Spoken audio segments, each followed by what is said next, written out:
episode. We have a giant pile of questions, some announcements, some general thanks to say, and a whole host of people in this call. So I guess we'll start there with going down the list and introducing people. I don't see the Twitch stream. Oh, there we go. Yeah, it's loading. Go on. Go down the list. It's 'cause Sorry. it's on I'm a sorry. delay. I'm sorry. Go down the list.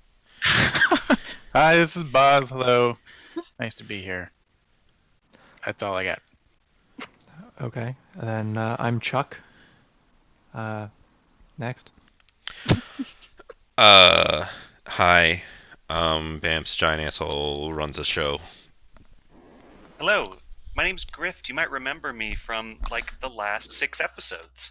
I can't recall. Sorry. Hello, I am Mary Sue. Hey everybody, it's Michael. This is Oz, production staff, and sound guy. And this is RC, and I love you. Oh, I love you Well, too, buddy.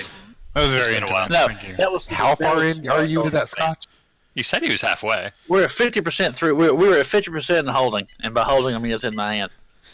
I could hear it. I could hear it in his hand too. And the closer he gets to the bottom, the more likely there will be spoilers from episodes that haven't come up. So be aware. The closer he gets to the bottom, the closer I'm to getting my own scotch. Right? Mm-hmm. Everybody grab a tall glass of brown liquor and join us for this Mhm. special episode. That will contain possible spoilers, like the fact that I was actually a ghost the whole time. Oh shit, that was 6 cents. Never mind. Damn. I didn't know you were in that one.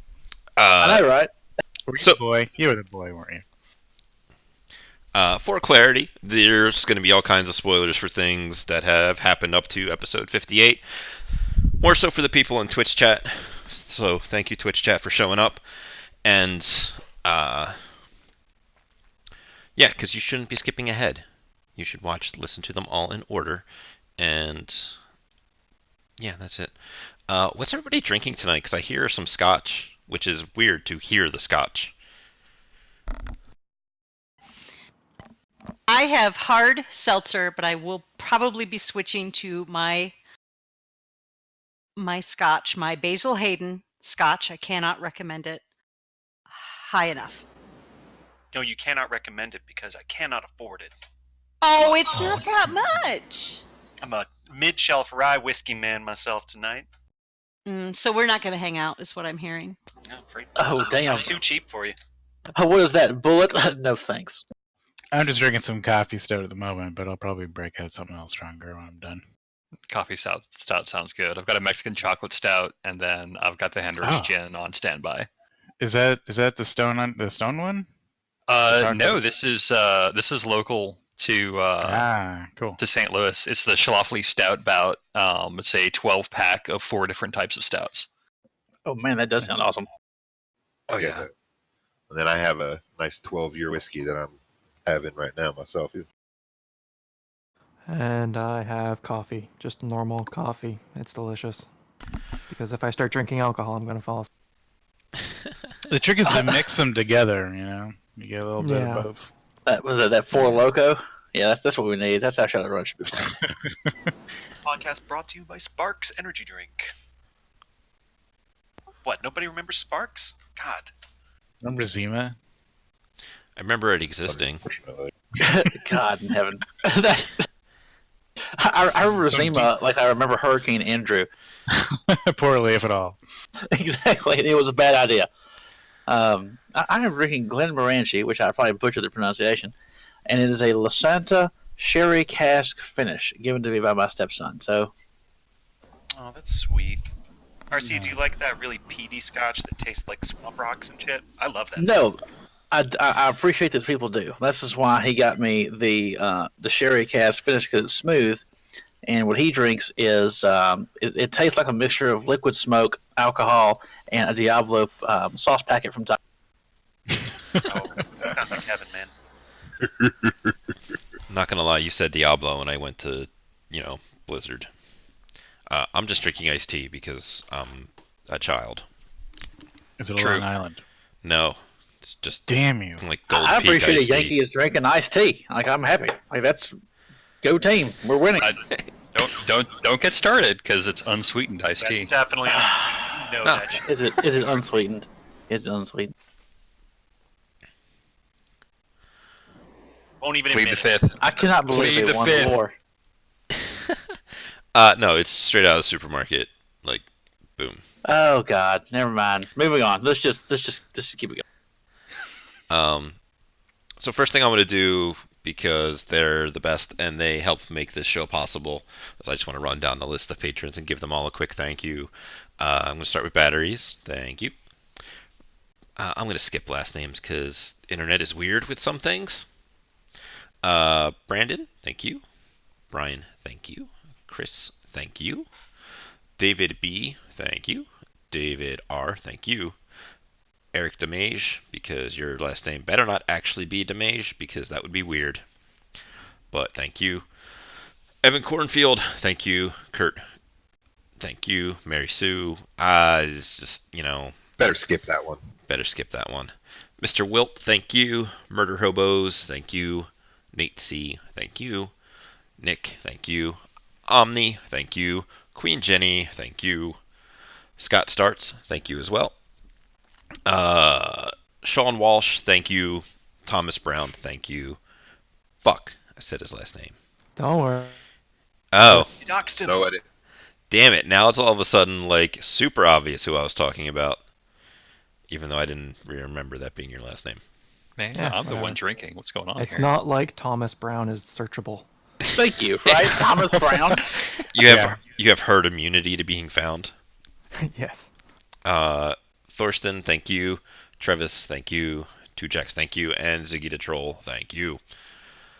We will talk more about Patreon stuff way down the end of the line because that's something people want to talk about.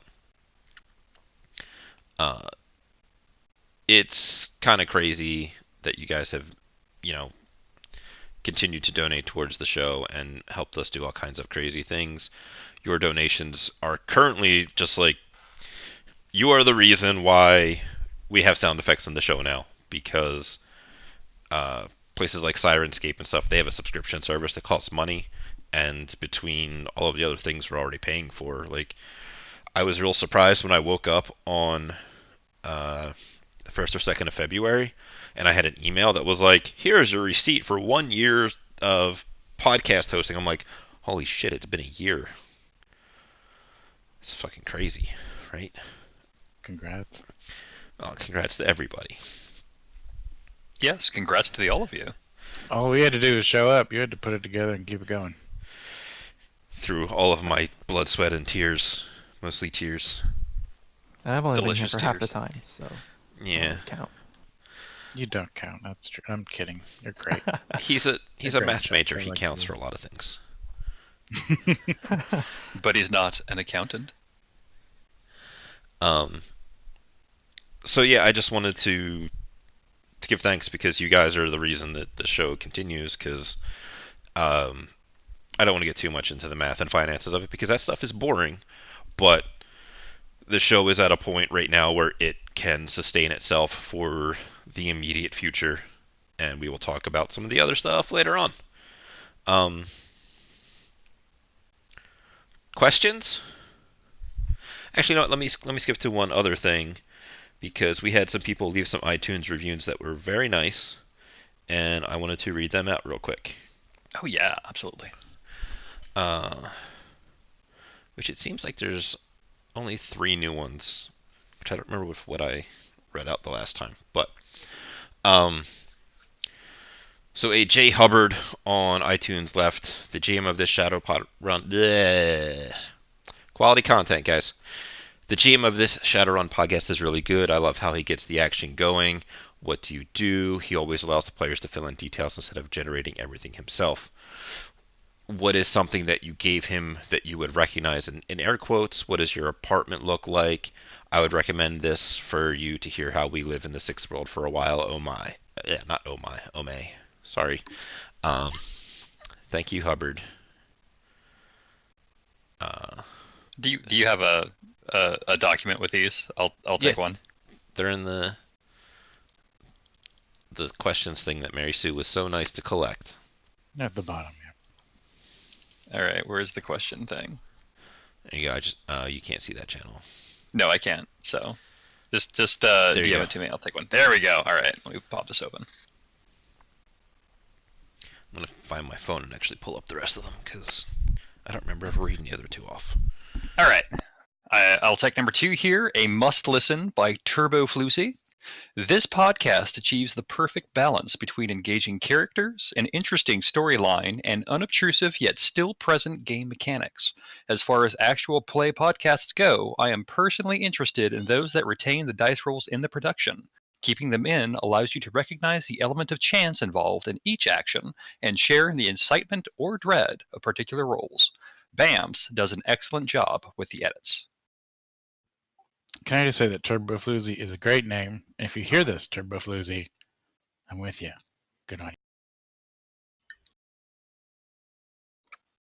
you. Somebody else grab the last one, and I'll grab the other two that are up there. Popcorn, Mary Sue. Huh? All right.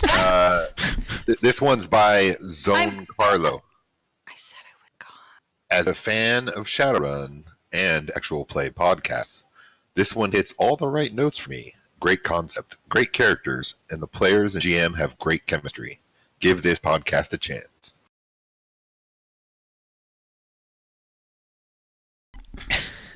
Tired of waiting on you, Mary Sue. Jeez. I said I was going to be right back. I had to deal with an issue. I'm sorry. That's fine. What, had to get more gel rounds? A year on, we're still on that. Right? They just can't let it go because they're just upset they haven't shot anybody with the gel round yet. Not everyone gets to make that good of a first impression. I definitely shot a guy in the head with a gel round. Yeah, Mary Sue made an impression in the back of that cop's head. I didn't shoot him in his head. I shot No, him that was in Boz. his back. Boz shot him in the head. Moving on from who shot who. Who shot who in the what now? Exactly. At the Copacabana. Relative dimension, because I don't think I read these out when we did our 6-month thing, but even if I did, too bad. Leaving reviews on iTunes is awesome. We actually have 11 5-star ratings on there, by the way, so thank all 11 of you that did that. Relative Dimension made a comment of, this is a must-letting, the editing is on point, the drama is maximized, and the players stay in character almost entirely. The story follows a group of people that are thrust into a bad situation, and you definitely see how they react and adjust. Definitely a must-listen if you want a Shadowrun actual play. Oh, thank you, Joe.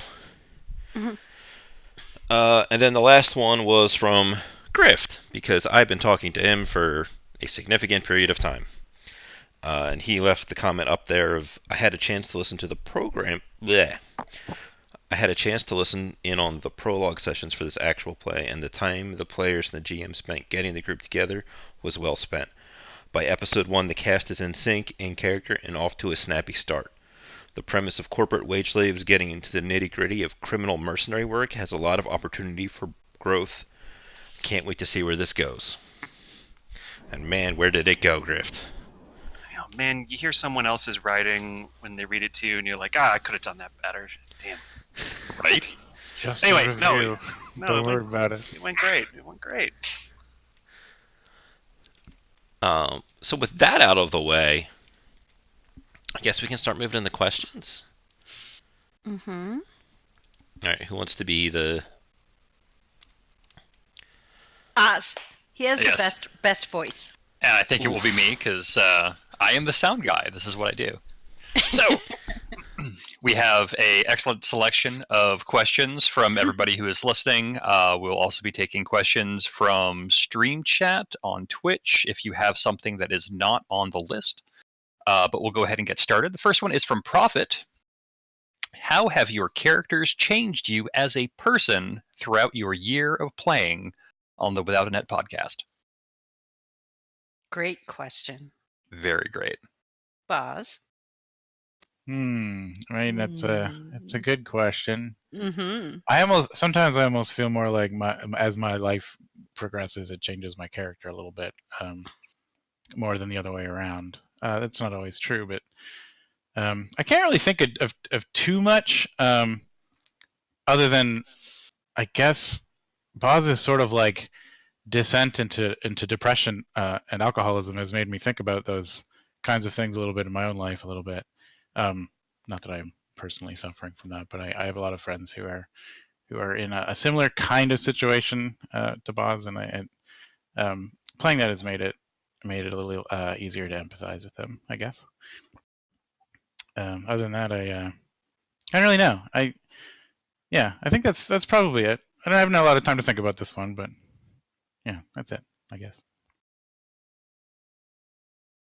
All right. RC, how about you? The way that I think about this is playing a character and interacting with the other characters and their players has, I think, it really opened up sort of these empathic.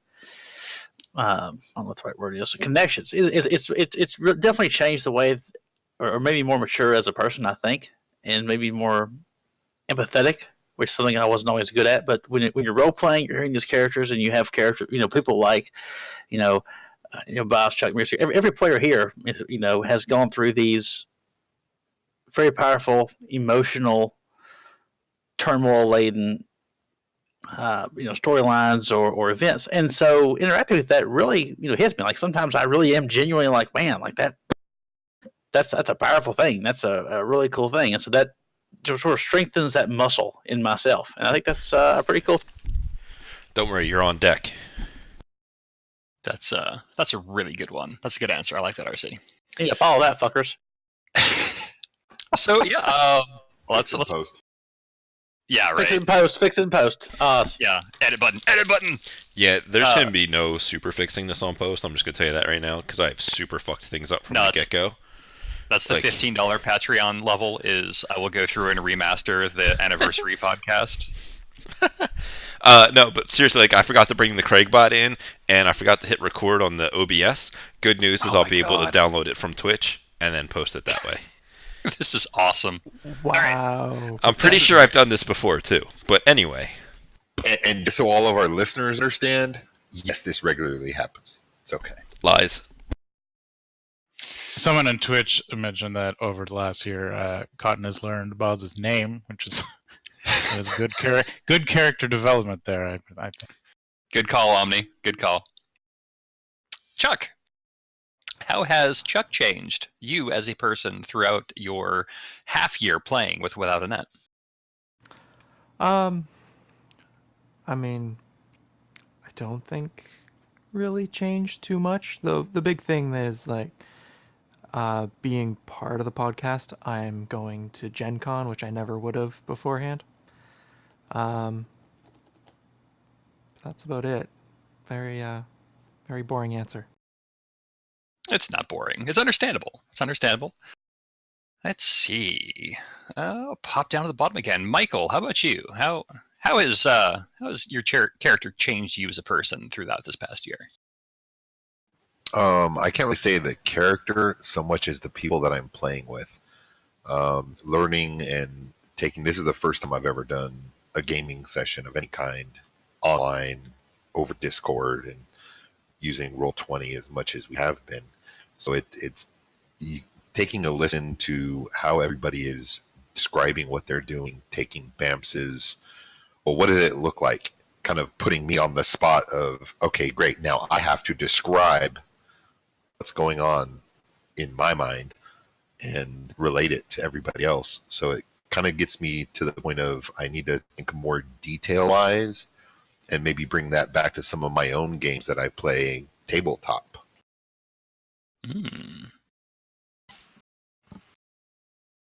I see. I like it. All right. Mary Sue.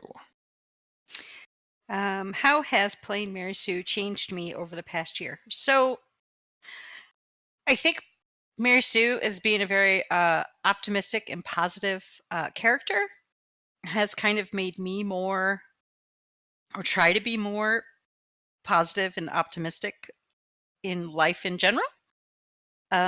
She is very happy, so I think I try to be happy and think about what I do have instead of what I don't have.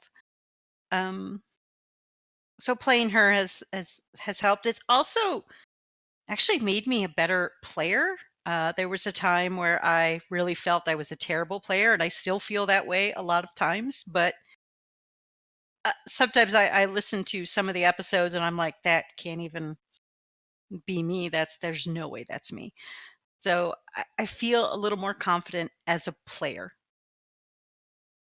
All right. Griff, like you said, you've only been here a couple episodes. However, the question still applies. How has playing Grift changed you as a person throughout your tenure with Without a Net?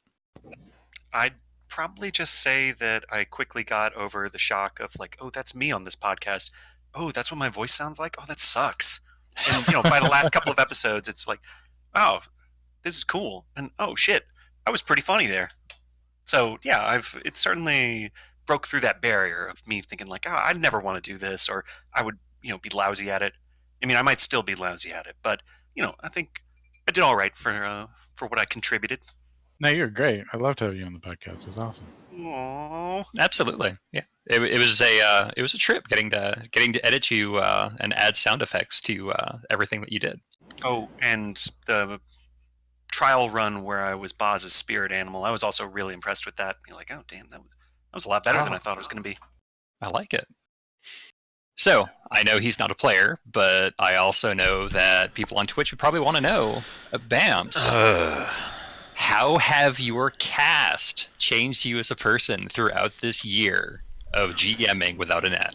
Oh, you know what I want to hear? I want to hear what the cast thinks he has changed. Oh my god, we should do that too. Do you want to do that first, or do you want me to go? I want to do that first. Okay. No. No? He has to go first. This is a separate question. Okay. No, that's Michael's got it. Okay. That's fair. Besides, he tried to weasel out of it. I know. I tried to weasel out of it. I was trying to make sure we got everything in the right order. So one of the things, like, I don't have a character. I have some NPCs and stuff that I throw around, and some people that have played games with me before will notice that I recycle a lot of things. I have been told that Morgana sounds like one of my runner hub characters that I played for a while. I think what has changed the most over the past year and a half, almost 2 years, is just the idea that there's putting in a little bit of effort brings huge amounts of rewards in what we can make. Because I've got a whole shitload of stuff over on my YouTube channel, right? And it's got a couple of subscribers, and it's got people that have listened to that content. But now that I can go put some effort into things, have Oz pick up the back end with some sound effects, and hearing the difference that makes, like that wonderful, delicious squelching that we got. That was so good. That was really good, yeah. No joke, Oz, when I heard that today, I was actually working with some raw meat. Like, it was fated to be, man. Yeah, no, it was legit top shelf Foley work. That one was. Yeah. There are lots of other podcasts and shows and stuff out there, and to think that a year and a half ago, we were a group of nobodies that didn't really know what we were doing. We had some ideas, and we put them down, and we started doing it, and we've gotten to where we are today seems insane. Yeah, you guys are kind of a big deal. I guess. I don't know. I think so.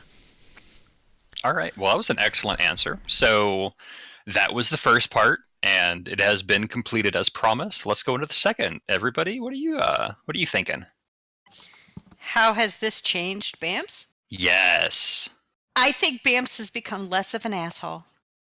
I don't believe you. I think he is. I think he's nice and squishy and more sweet. You know, actually, somebody also said that on the Twitch chat. But yes, I please know. go. I was reading that. So It's practically sensitive now. I know. It's great. We wore him down. Yes. Yeah, go team. You'll make me sick. That's all right. They do it because they love you. Cue the slow motion freeze frame high five. There you go. Crisp. Just jump right up in there.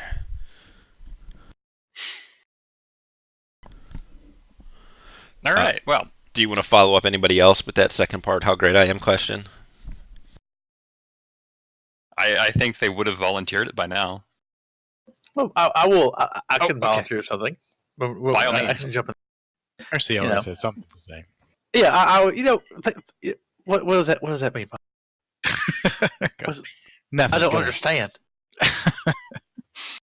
I'm a semi-drunk Southerner. Yes, I have something to say. See me. I'm sorry, but I don't know. I would say that Vamps, playing this game with Vamps definitely changed the way that I approach Shadowrun in all tabletop gaming. He has a very different outlook than I went into it. Like I knew that I would be challenged and it would be hard and it would be different than what I had done before, and it has been, and it's been really cool, and it's definitely changed. Vamps is a very story-centered GM, at least so far as I have played with him, and it has been a very edifying experience, and I wouldn't trade anything for it. So it's been pretty cool. Awesome. I'm gonna have to cut the stream short. I'm feeling a little ill all of a sudden. Oh, we're just getting started. Drink some So- whiskey, you'll be fine. I don't have I any know, right? whiskey in the house. Speaking of, Uh, Hazel Hayden on the rocks right now. Yay! Nice. I want to time out and jump in real quick for a second because it's topical. Nova in the Twitch chat just asked, wants to know how has Bamps changed from listening to him and now playing with him, because you have a unique perspective on that. Right. And she also right. threw you underneath the bus on that. She did. What a wonderful wife. The Zamboni, even. How's Bamps changed from listening? I mean, you respond when I ask a question. Right? Because, haha, bad joke. No, that tracks. That tracks. We set the bar real low here, so don't worry about that. How's he changed from? I mean, I don't know. Really, it's about how I'd expect when I started. I don't know. Let me ask you a question that I just thought of while we were. What episode did you start listening to it regularly? Like, were we on like episode 4, or were like farther on? Because I can't imagine you called us day 1 or 2. No. So, I think I listened like the week or 2 after first episode aired, and I almost turned it down because Mary Sue shot the cop with the gel round. I'm like, oh, it's just gonna be super actiony, and I don't really care. That was the best part. Wow! I know. I can't believe you just said that. I did. I'm the worst. Wow! I empathize.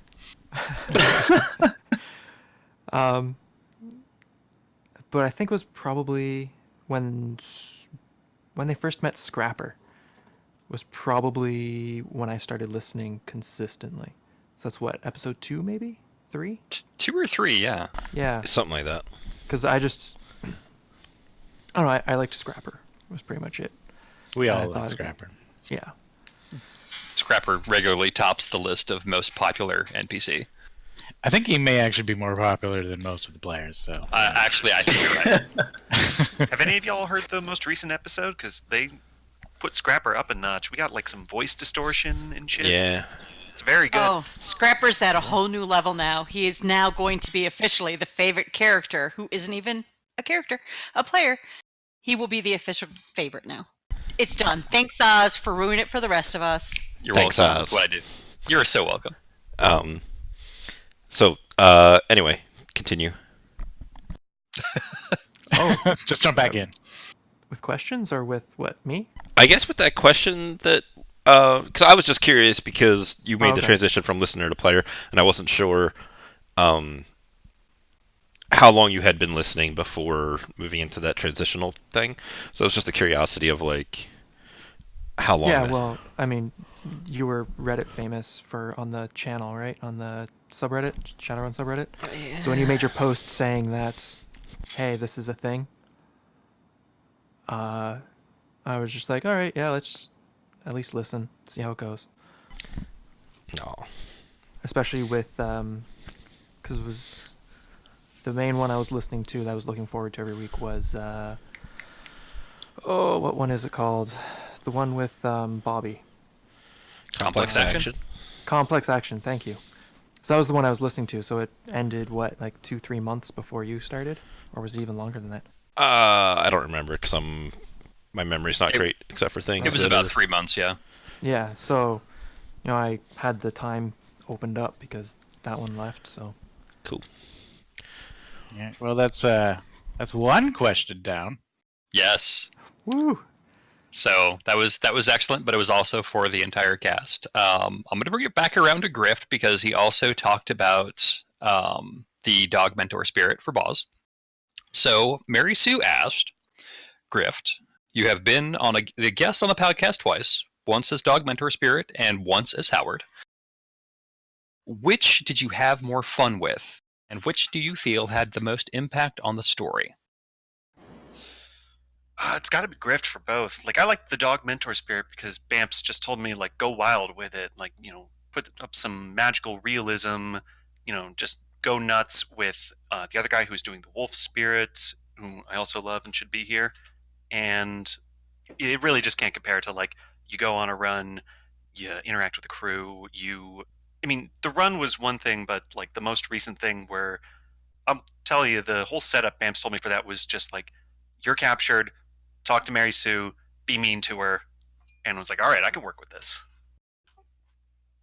I don't know what happens after that because I'm not in the rest of the show. I am dead, but I have only received oblique hints from Bamps being like, you've ruined everything. It's all going to shit because of you. God, that sounds great. I love it. Yeah, That is... Dude, next week gonna be crazy, and it's all mostly sort of your fault. That's what I want to hear, man. I want to hear that it mattered. That Grift's life mattered. Yeah, I would call you less Grift and more Catalyst at this point, but that tends to be a bad word in some circles. Stirring the pot. I mean, what else can you do? If you're going to get on a podcast, you want to leave a lasting impression, right? An indelible mark. That's exactly, couldn't have said it better myself.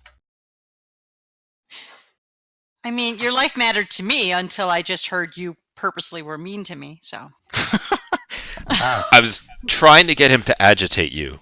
Not that I don't think my exact words were "be super mean," but no, I did not agitate me. He was just a Howard. Right? But I get agitated, don't I? Some might say it's your semi-standard state of being. Yeah. Just like that. Because I was trying to get the thing that happened in the next episode. I know. Okay. But yeah, I get it. Howard was not going to make that happen, but I can't wait. I mean, somebody did make it happen, so that's great. Yeah. That's right. We'll find out more next week. Stay tuned. All right, so I can't help but next notice you skipped your own questions there, Oz. Because I'm doing this organically, and now Chuck had mentioned complex action, and so Odd did have a question for Bamps. How much did complex action actual play come into play with making Without a Net? I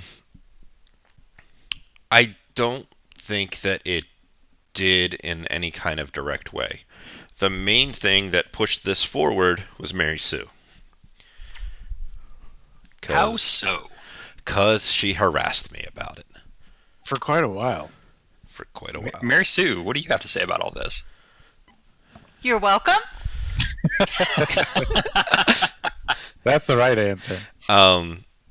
So I bumped into Mary Sue like forever ago. Not forever ago, but like 2 We years just had ago. our 2-year friend anniversary in earlier this month. How could you say? How do you not remember? Because I don't really remember. Look, I know. It's our friend anniversary. I know Susie's birthday. Friendiversary. Friend anniversary. 2 years. I know my girlfriend of many years' birthday. I know my brother's birthday. And I know my first nephew's birthday. I don't know my second nephew, my niece, my mom, my dad, my I know parents' your anniversary. birthday. Do you not know my birthday? We have like calendar alerts on phones. Remembering things is for suckers now. Oh Should we leave the room for this, or I feel We labor might have of the to. devil. So about 2 years ago now, Mary Sue made a post on Reddit, and then I saved her game, and she continued to ask me questions. He put it on life support for another 7 months, and then it died Of- officially. Of things not resulting of or from my advice. Not Correct. from your advice and not from my GMing. Also correct. Full disclosure, I was in that game. Oh. No, you weren't. No, not that one? This was the face-to-face game. Oh, no, never mind. Forget my disclosure. So we continued to talk because that's what people do on the internet. I showed her my YouTube channel because I've got a whole bunch of GM advice and other stuff up there, continuing to ask questions, and she wouldn't leave me alone. I was his stalker. Yeah. And then she brought up the idea of, like, I already did a bunch of actual play sort of stuff on my YouTube channel. Why not make a podcast? And then my answers were, because if I'm going to do it, it needs to be something I would listen to. Because I have, it sounds terrible, but I have standards. This is a new change, by the way. I've known him several years, and this is recent. It's probably true. Not to say that standards are good or bad, they just are, and certain things. So, like, for example, there was a podcast I tried listening to, and it sounded like William Shatner was speaking, but I was confused because there was underlying background music going on, and I think to myself, if you're going to put background music on, you're already doing some post-production, and I, knowing nothing, found out about things like truncate silence on Audacity that takes that out. So, like, you know what I mean? You just gotta kind of, if you're gonna put the effort of the background music in, take it, don't half-ass it. Don't half-ass it. Absolutely. And then it became finding a bunch of people to play with, and I think we covered a lot of this on the 6-month one. Yes, indeed. But this does answer the question. Complex action did not come into play whatsoever. Good. Excellent. It's what I'd like to hear. Because I've never listened to it. Okay, so as has been stated, I have skipped my questions. We can loop back around to those now. So, how does the team feel about how the podcast story has progressed in relation with their stated or unstated personal goals? Buzz, we'll start with you. Oh, will we? We will. I feel like Buzz is. We had like a lot of stuff at the beginning that we kind of wanted to get to, and some of it we've gotten to, and some of it we haven't, and that's true of Buzz as well. Obviously, things have kind of picked up and gotten in their own direction more recently, as you probably have heard. I think like as it's really hard to have personal goals when the story is so kind of rich in the happening, because you kind of want to focus on the things that are happening to the characters as they do. Taking time out to go do your own thing has been tricky. So it's more a matter of these things are happening that are really impactful to the characters, and you kind of want to explore like what that means for them. So in Boz's case, you know, the things that have led up to this point and going forward have really changed her priorities quite a lot, and I think we're going to get into that quite a lot coming up. All right, excellent. Michael, how about you? How is your personal, unstated, stated personal goals? How do you feel about those as the story goes on? Well, from the beginning, from the get-go, some of what Michael's personal goals were finding his family, finding out what was going on, and pretty much learning about what's actually happening out in the regular world, vice in the corporate one. And I think a lot of that has been addressed. I mean, we saw my family actually come back to where we're actually at. Right. There was some history there, things happening. Um, so a lot of it has been answered. Where he's going now, and he's finding that it's not exactly as clear cut as what he would believe. Some people don't hold the same ideals that he does, I guess you would say. Mhm. So we'll see how that goes. On a personal level, I enjoy just watching everybody else's stories develop. So I have a bad tendency of just sitting in the background and listening and throwing in my 2 cents when I need to. Grabbing that popcorn. Yep. Or whiskey in my case. Popcorn and whiskey. It's all corn. All right, Chuck. So when I first started, it was Chuck Central, right? So once the things settled down with Chuck, I decided to put all the personal stuff, like, let other people be the center of focus. So, I mean, not much has changed for his personal goals. I mean, other than, he doesn't necessarily want Mary Sue like he did at the beginning. Mm-hmm. But other than that, I mean, he still wants to go back to college. He still thinks it's a possibility. Yeah. Because it's pretty much all I have. Okay, so he's still got his pie in the sky dreams, and still going through what he's gone through hasn't really changed that. No, just needs to do a little work to get some money, and then he can go back. All right, excellent. Well, you did say the magical words, Mary Sue, so I guess it's her turn. Mary Sue, how do you feel about how the podcast story has progressed in relation with your stated or unstated personal goals? So with my personal goals, me as the player, it has progressed fantastically well, better than I had hoped and dreamed. I wanted this bright, happy, little optimistic elf to be crushed under a dystopian world, and it's happening. It's all happening. I'm thrilled.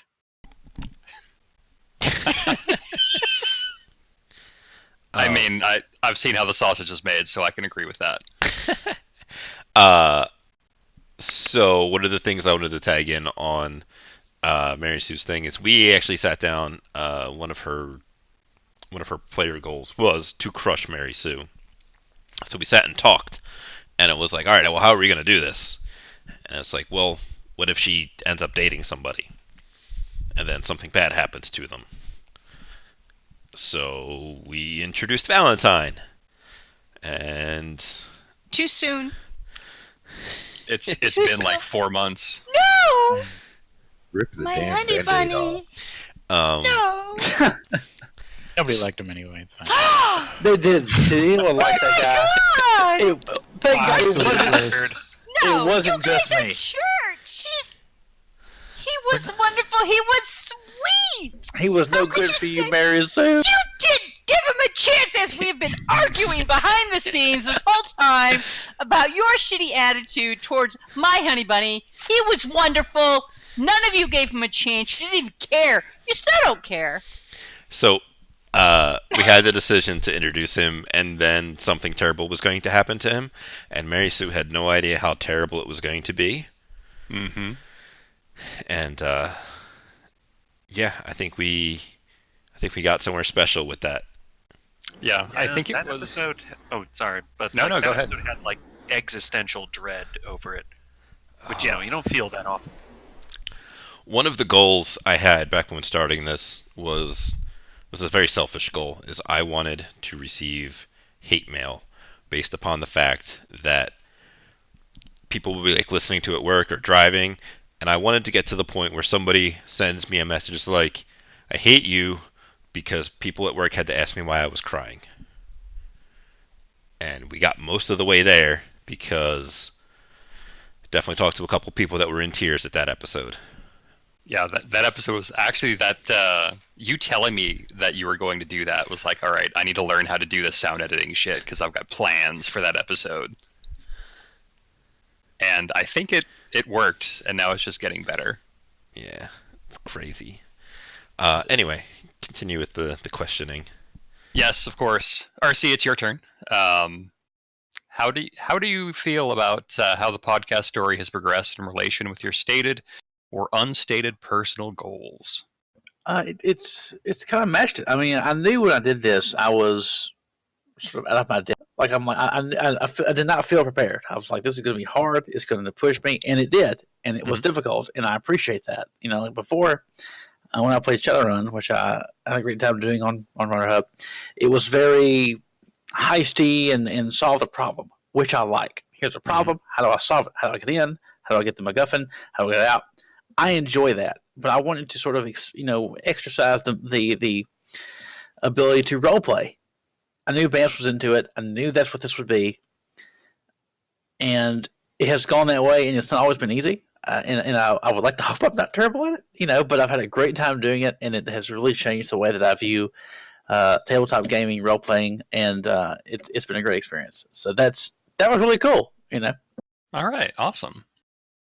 Oh, I know, right? Grift, this is a little difficult for you, I know, but I'm still going to ask you because you are a part of the cast. ask me what? How do you feel about how the podcast story has progressed in relation with your stated or unstated personal goals? Man, this is a bunch of bullshit. I'm dead. I can't believe y'all did that. Fucking got me. His personal goal was to not die. Yeah. So tell me, how has your personal goal changed as a result of the last run? I'm gonna haunt y'all. Well, close your eyes and you will see the bland, grinning face of Howard. And probably won't feel like that bad about it. The podcast has developed fantastically, if you ask me. It has broadened, but it also hasn't broadened too much that it feels like it's just wandering around. And I can tell that there's like a story, and there is a direction for it, and you can't find that everywhere when you listen to these kinds of podcasts. And I listen to a ton of them. So that is a special thing. That's nice. All right, these are good answers. These are great answers. I hope everybody on Twitch is having as much fun as I am. I'm already into my second beer. This is a Schlafly Oatmeal Stout, also tasty. Sounds good. I know. All right, so that was my questions. We have Mary Sue's questions. We're into Odd's questions, who's got some excellent stuff here. So, Bamps, who's your favorite player? You ready? Hot take. Grift. Hell yeah! Come on, everybody. You only chose him because he's dead. So months ago, when I first Unbelievable. when I first talked to him, I gave him like the prologue stuff to listen to be like, hey, is this crap or not? And then I talked to him about doing the Mentor Spirit episode, and he was in on that, and it was awesome. And then when I talked to him about Howard, because he had listened to the prologues, he knew who he was, and I felt that if I was Howard in the run, because I was always going to bring him back, like they were always going to meet up with him again, and the drama of, hey, here's this guy you hate that ruined your lives, but you got to work with him. Maybe. Mm-hmm. If it was me, I don't think it would have been as authentic. So bringing in somebody after talking months before it happened, we were talking about it, and he waited, and he was ready to go, and he came in knowing he was probably going to get murdered. Yeah, and he went all out on that. I wasn't convinced I'd make it past the first session, except for like professional gaming courtesy. Be like, oh, this guy's here. Yeah, right. We should immediately. It Right. definitely made it a lot more fun to punch you in the face. I will say that. New player immortality. It's got that temporary immunity until it wears off, and then everybody's like, yeah. He just spawned. He's still blinking. I do sometimes wonder how it would have played out differently if it hadn't been another like a player coming in to play Howard? I don't think we would have given him as much slack. I don't think so. I mean that bringing in Grift was one of the coolest, best things I've seen or heard of. That's top. And he played in Grift, for its worth. He played Howard like the giant douchebag I always imagined. I don't know. Like I'm if touched. I'm touched. if Grift had been around to play Howard in the very beginning, it would have been a lot harder to hate him in the first place. I think. For I just some enjoyed him people, so much. Yeah. I would have 100% not changed a damn thing. Maybe I would have been worse.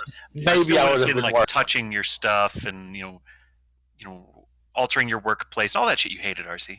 Yeah, that's what we meant. That's the one thing I would change about the podcast is Grift is here from day one from the prequel, and I get to actually go through all that shit that was trolling and mean spirited and petty, and another person has to RP the other side of that. That's the only thing this podcast has ever needs to have added to it. Should write that down for a Patreon goal, GM. The prologue redux. I Right? ain't writing down nothing until we get to one of these questions. Oh, all right. Well, I guess we'll keep on going then. Yeah. We got Odd's next one, also for BAMS. With your supposed dislike for pixies, which is shared, mind you, how do you feel about a semi-major NPC being one, and when do you plan to reveal her being a bow-wielding alchemist that shoots mana blades? So, my dislike for pixies is purely mechanical. They are completely broken and overpowered beyond all sense of the word. Like, they're just completely ridiculous. For no reason.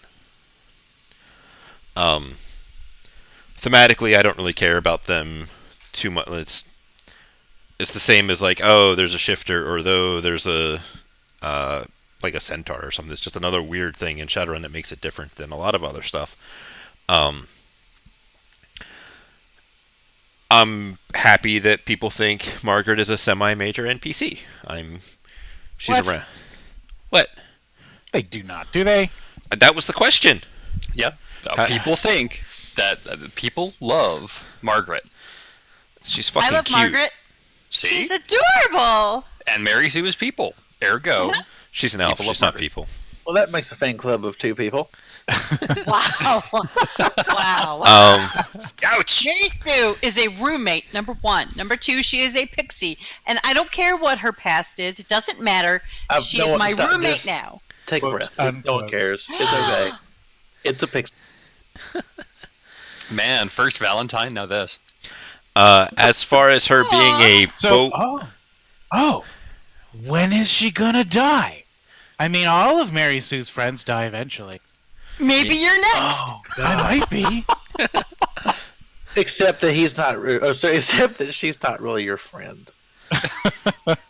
oh man, poor No, Margaret. not after next Can week's I- episode. Yeah. As far as her being a bow-wielding alchemist that shoots mana blades, well, gonna have to wait and see. There we go. All right, I'm going to shift off of the document here because Omni had a question on Twitch, and since I have said the magic name, I will go ahead and follow up. So, Mary Sue, on a scale of 0 meaning the least, No. and 14 meaning the No. most, how much does Mary Sue miss Valentine? Because her mourning period to viewers seemed rather short. It is not short. She is keeping it all internalized. How much does she miss Valentine? 14 plus. She loved Valentine. He was coaching her on how to be a criminal. He was sweet to her with the whole... Her finger stirred his coffee to make it sweet. Who doesn't love that? Clearly, Bams does not. He's the one that did it. Yeah, it's the things I suffer for. But Mary Sue you are. compartmentalizes everything because that's the only way to organize it and move forward. So it's box it up, push it back, push it down, and move forward. But she misses Valentine, but she still has jobs to do and people that rely on her, and so she has to move forward. There will be a thing coming up where you can see how much she misses him. There you go. Stay tuned. Same WAN time, same WAN channel. Ugh, that's a terrible saying. Yeah, well, now you got to deal with it. Yep. All right, let's see here. Oh, see, Grift has some great questions here, so I'm going to skip ahead a bit. And Grift asks, yes, you do. You asked these questions. Did anyone expect this much interpersonal drama to feature in the campaign?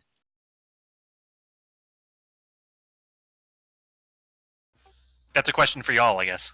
Yeah. Yeah, I expected it because I was listening before I joined, so That's I cheating. get a free vote. I didn't think it would get so dramatic that the runs actually took so much of a back seat to what we were doing. They really do. That's true. I mean, the runs are like insignificant parts to a Shadowrun podcast. It's really just the team interaction that is really the forefront, and I never expected that ever. So I'm going to ask a question of Twitch chat then. Having heard that, what do you think about this? Is the best part about Without a Net podcast being the runs themselves, or is it the interaction between the party? Is it the days of their lives, or is it the heist? I would like to see and hear your opinions. Yeah, it's a criminal slice of life. That's all. All we need is like some high school drama. You know. No, we already have that. Yeah, I was gonna say. I think you need a better bar than Morgana's, but Well, it'd be hard to find. it is.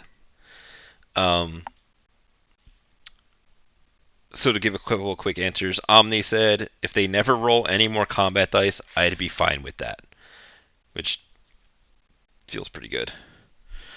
Eric DeMage says both. Prophet says a healthy mix of both. Zakara says, I like the terrific mess of drama that is included in all aspects of their lives.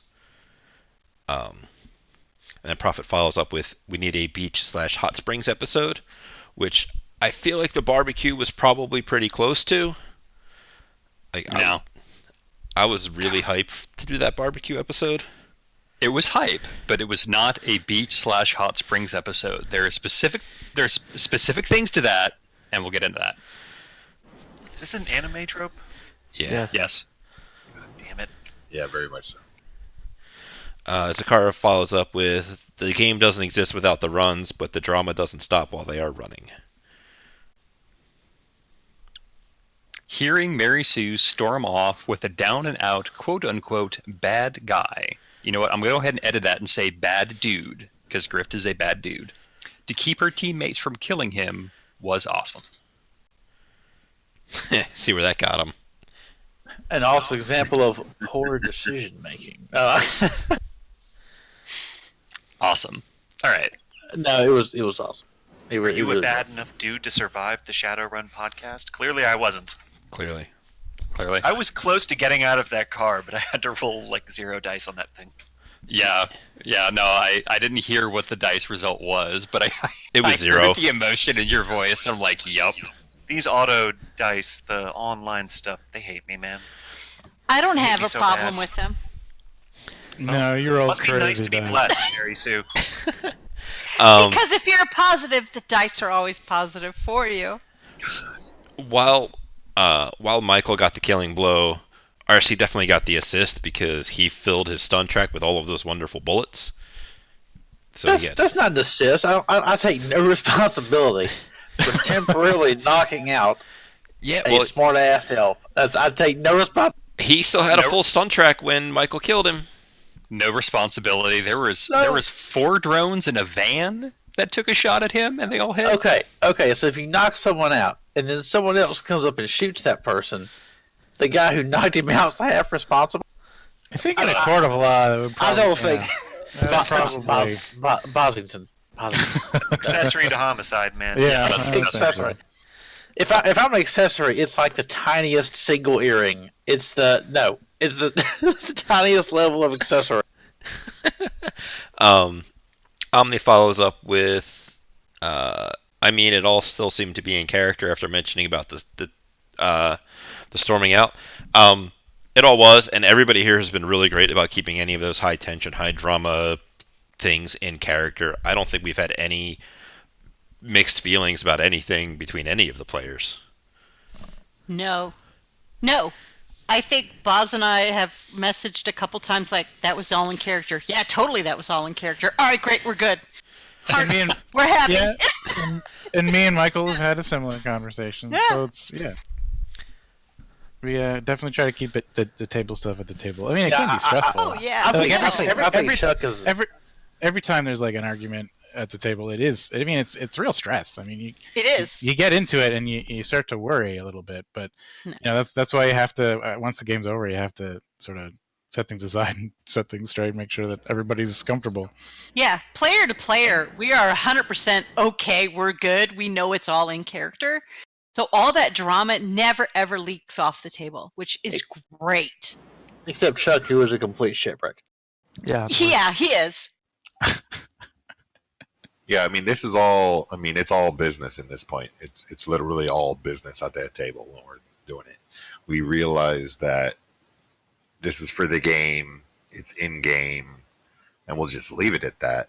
So I think that was one of the things that actually kept me in the podcast in the first place through session 0 and getting everybody together to sit down and chat on Discord. You know, you reach out and you kind of get that feeling for, okay, will I get along with these people? Can I work with these people? And it was there. We were all laughing. I'd say within the first 5 minutes of meeting everybody, we were all laughing and just having a good time. Mm-hmm. Yeah, you certainly sound like you are. That's true, and I've had a great, I've never had too much of a problem with that personally because I was here to play the character, and if it worked out, great, and if it didn't, it was just, hey, y'all, I'm just making jokes. But I have had instances where someone did check on me and say, hey, this is in character, and I appreciated that because I knew it, and I did come in here committed to trusting that. But yeah, I can't think of one instance where I've really had a single weird vibe from any of the other players. Having that confirmation is great because that means that the person on the other end also was like, oh man, did I overstep at all? Or they're cognizant of where and what was going on. Mm-hmm. We should do more of his questions because he's got a couple that are all somewhat related right in here. Oh, Griff's? Yeah, they are. So I guess you guys have already kind of touched on all of this with a resounding no, but for everybody on Twitch chat, was any of this drama discussed beforehand? And GM, I think you don't count. God, no. God, no. None of this was discussed before. 90% of the time when something happens, we're all sitting here like, did that really just happen? Mm-hmm. We have to take a step back like, did that really just happen? Holy shit. Yeah, thank God I play a country semi-bumpkin because I can be a bit of gas and it totally fits. No, it's 100%. It's an actual play. This is not scripted at all. Everything that happens is what we want to do, which is even more amazing to me that this is all still working. I mean, to put things in perspective, like the episodes of the podcast have stuff that we're not all privy to, and we could go back and listen to them, but some of us, or maybe most of us, maybe all of us, I don't know. I know for my part, I refuse to listen to them because I don't want to know what's going on in other people's like private sessions. And that's like, I don't want to know what happened then, so that when I react to stuff that happens in the session, it's genuine. So yeah, like we don't talk about stuff beforehand because we want it to be genuine. We want to react to stuff in the moment. Boz, you're missing out. The episode where I get shot that released today is really good. You should listen to it. I mean, we've already spoiled that he dies, but yes, you should. Fantastic. I don't listen to podcasts, but this was like, that was great. You need to listen to it. Just listen to it. I will at some point. I will go back and listen to them, but it'll be because like this campaign is concluded and we can go back and listen without corrupting what comes after. I agree totally. Like I just don't trust myself enough as a player character of this game to listen to these podcasts and then take that knowledge and completely segregate it and keep it separate and know here's what I'm supposed to know, here's what I'm not supposed to know. I really work hard actually to not know things I'm not supposed to know. Yeah. fair Like enough. when there's a separate session going on, like let's say Boz is having a separate thing, and RC's not there, I tune out. I just don't listen to it. I just flat don't because I can't. I know I will struggle to keep it separate. And even if I am able to keep track of it, not really influence me. I just don't want to play that game. I don't think I would do well. So there's several times where RC is ignorant of something, and I'm playing it ignorant, and it's not because I'm like great at RP. It's because I legitimately don't know what we're talking about. So, I think this is called method acting. exactly, Yes. I'm a method actor. That's exactly yes. So whenever you see me being complete uninformed, out of the loop jackass, it's actually a method act. Also, I want to point out we mentioned that there was nothing scripted at all. Chuck jumping on the grenade was kind of half scripted. We knew he had to be heavily injured. So Way that to make me a he could get liar. injured. Thanks. I know. I didn't know Wow. about Under it. the bus. Anytime. I It's did not not know. scripted. Our- It wasn't RC scripted. RC, neither player nor character had any clue, and the reaction was equal to both. What in the F? We just added this fucker to the podcast. You know how much time we spent adding this asshole to the fucking my podcast? He God. dies in episode. Wow. What the fuck? Wow. That would be Was- a really good. Did he like, did he Gonzo piss off podcast. Bamps, and it was like he got chosen, and now he has to get out for like what? It was so yeah, it was legit. In Chuck's defense, it's not that hard to piss Bamps off. Yeah. I've never pissed him off. I've never seen him pissed off. No, it happens. I have. I haven't been on the Reddit, I suppose. So. No, I've seen him pissed off. He's never been pissed off at me. Yeah, You've been- it is. So that's It is the good. thing that happens. I have seen it. I have been privy to that. That's a If story. you want for to piss off Bamps, just ask an asinine question in the Shadowrun subreddit. Or that's an easy door for me to unlock for you guys if you need to find a way to that. While things are not scripted, like Chuck mentioned, there are certain things like, They're set pieces. yeah, I guess that's a good way of putting it. Like Chuck and I talked about how we're gonna get him entwined with the cast, and about how Chuck knew Mary Sue. And it's like, all right, well, why is he running the shadows? And he came up with the idea that maybe he owes people a favor or money, and one of his first builds involved like the index quality and stuff. And we came up with mushing two of his ideas together, and then I was like, all right, But Bamps, I thought In Debt was a bad quality. That's stolen gear. Hashtag no future. There was a couple of other things we talked about that were kind of like, hey, this is just kind of an idea. I think the Boz mentor spirit thing was, hey, you're gonna end up going back to your joint, and then vision time. Yeah, I didn't know what was happening. I was legitimately confused when people started showing up in the channel. Like, I didn't know what was coming. Yeah, Bamps was like, just go with it, man. And I think you can probably tell that I was like, what? What's going on? Somebody mentioned in the Twitch chat, sorry, it's scrolled by and I can't find it right now, that the raw version of that episode was better than the edited one because they could hear like, wait, who is that? As people joined the chat and stuff. I can see that. And there were a couple other small things that were like, hey, at some point this is going to happen in some kind of way.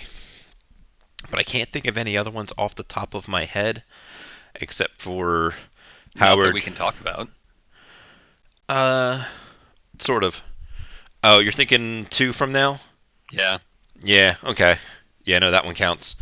But that's, unless you count the Howard thing where it's like, I'm going to bring you in, they're going to be in the room for this meet, and you're a Shadowrunner, you're just here to get a meet, and I don't know what's going to happen, but at some point they're probably going to kill you. Yeah, there was no prompting after that. I was like, oh, I'll be around for like 1 session, maybe 2. Turned out it was 3. Oh, yeah. High roller. 3.5, actually. Exceeding Expectations. I didn't That- want to kill you. I didn't Thank want you, to Mary. kill. I didn't want to kill him either. I didn't want to kill him. Boz. I was sort of No. like low key. I was sort of low key What? hoping we could keep him around. Just Just as thank you, boss. I just said I didn't want to kill you. I you thanked just you thanked first. Boz. So He your did. mic Mary Sue, sucks. he did thank you first, Your mic and sucks. then You were- he This said, is why you're gone. "Thank you to Boz." Extremely belligerent.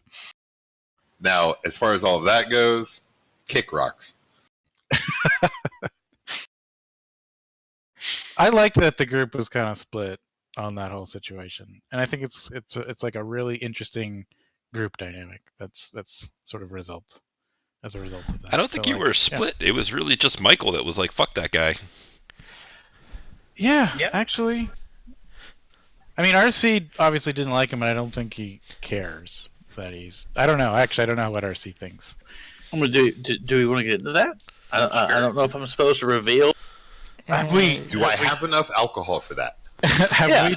Has it No, come up? let's get into that. RC, why you just geek me right there?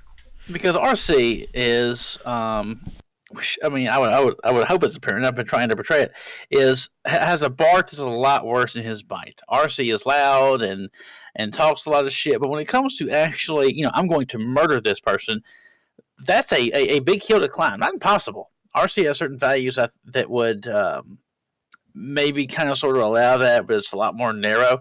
But just killing someone in cold blood is, I think, a lot harder for him as a character. It's just not something he is. He yells, he gets pissed, he talks a lot of shit. But I'm going to murder you right now, and then go about and then go get a coffee and a donut. That's just not RC. It's just not.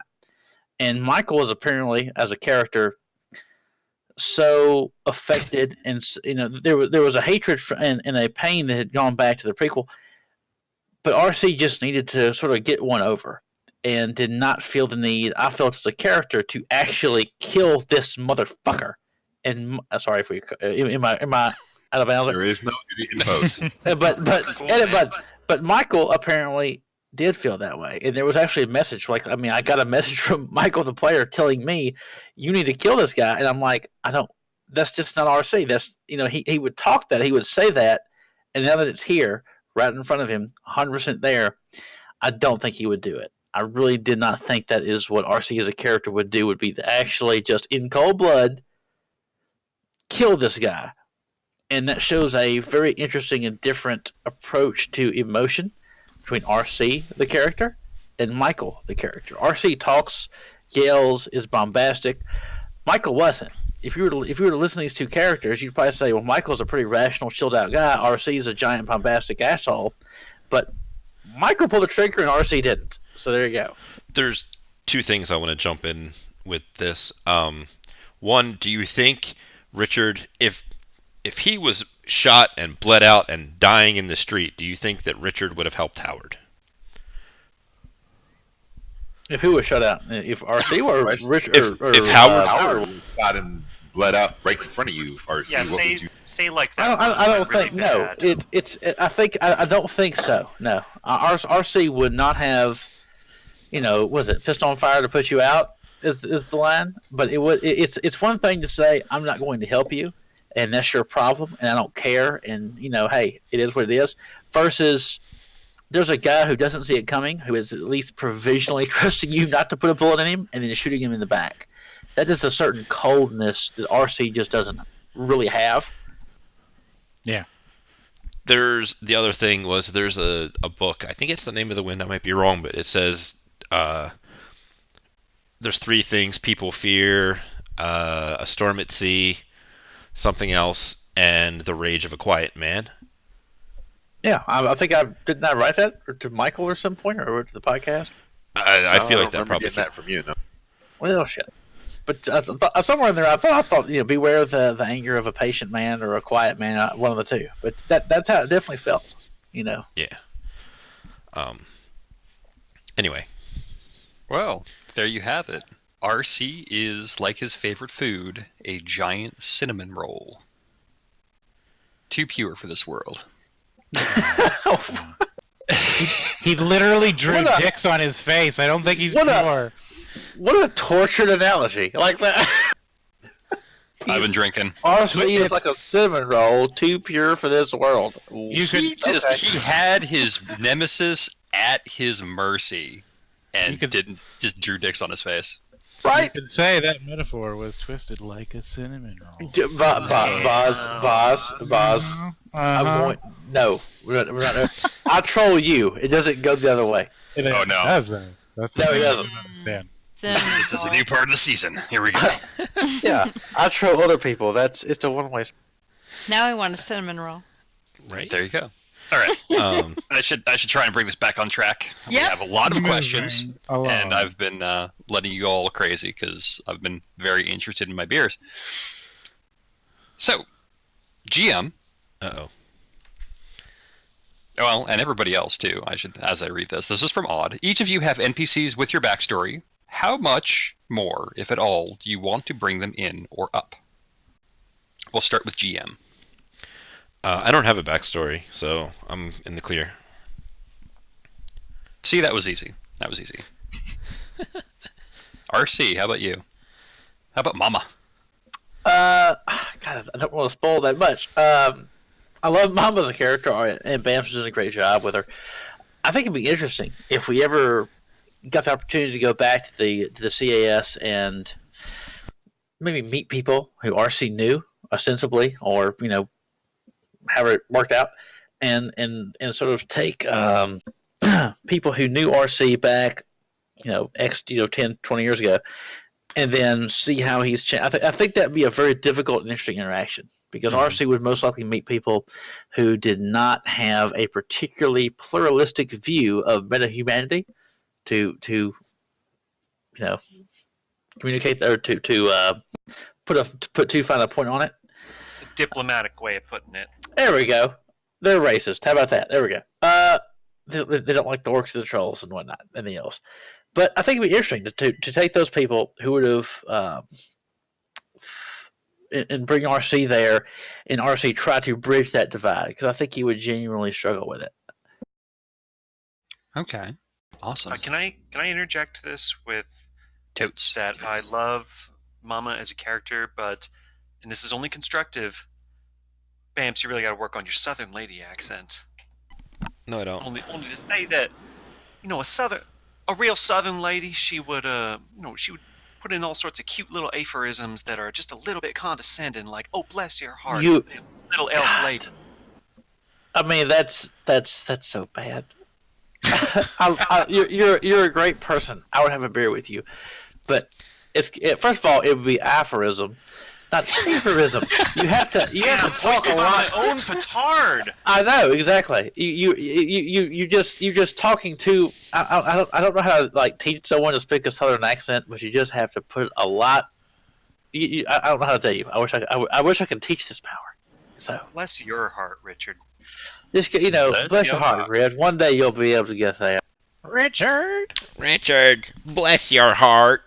There was, you know what? But I will say this before you all crucify me, because if anyone listened to the the Cthulhu podcast where I attempted an English accent, Jesus Oh Christ. God. and it started off. God.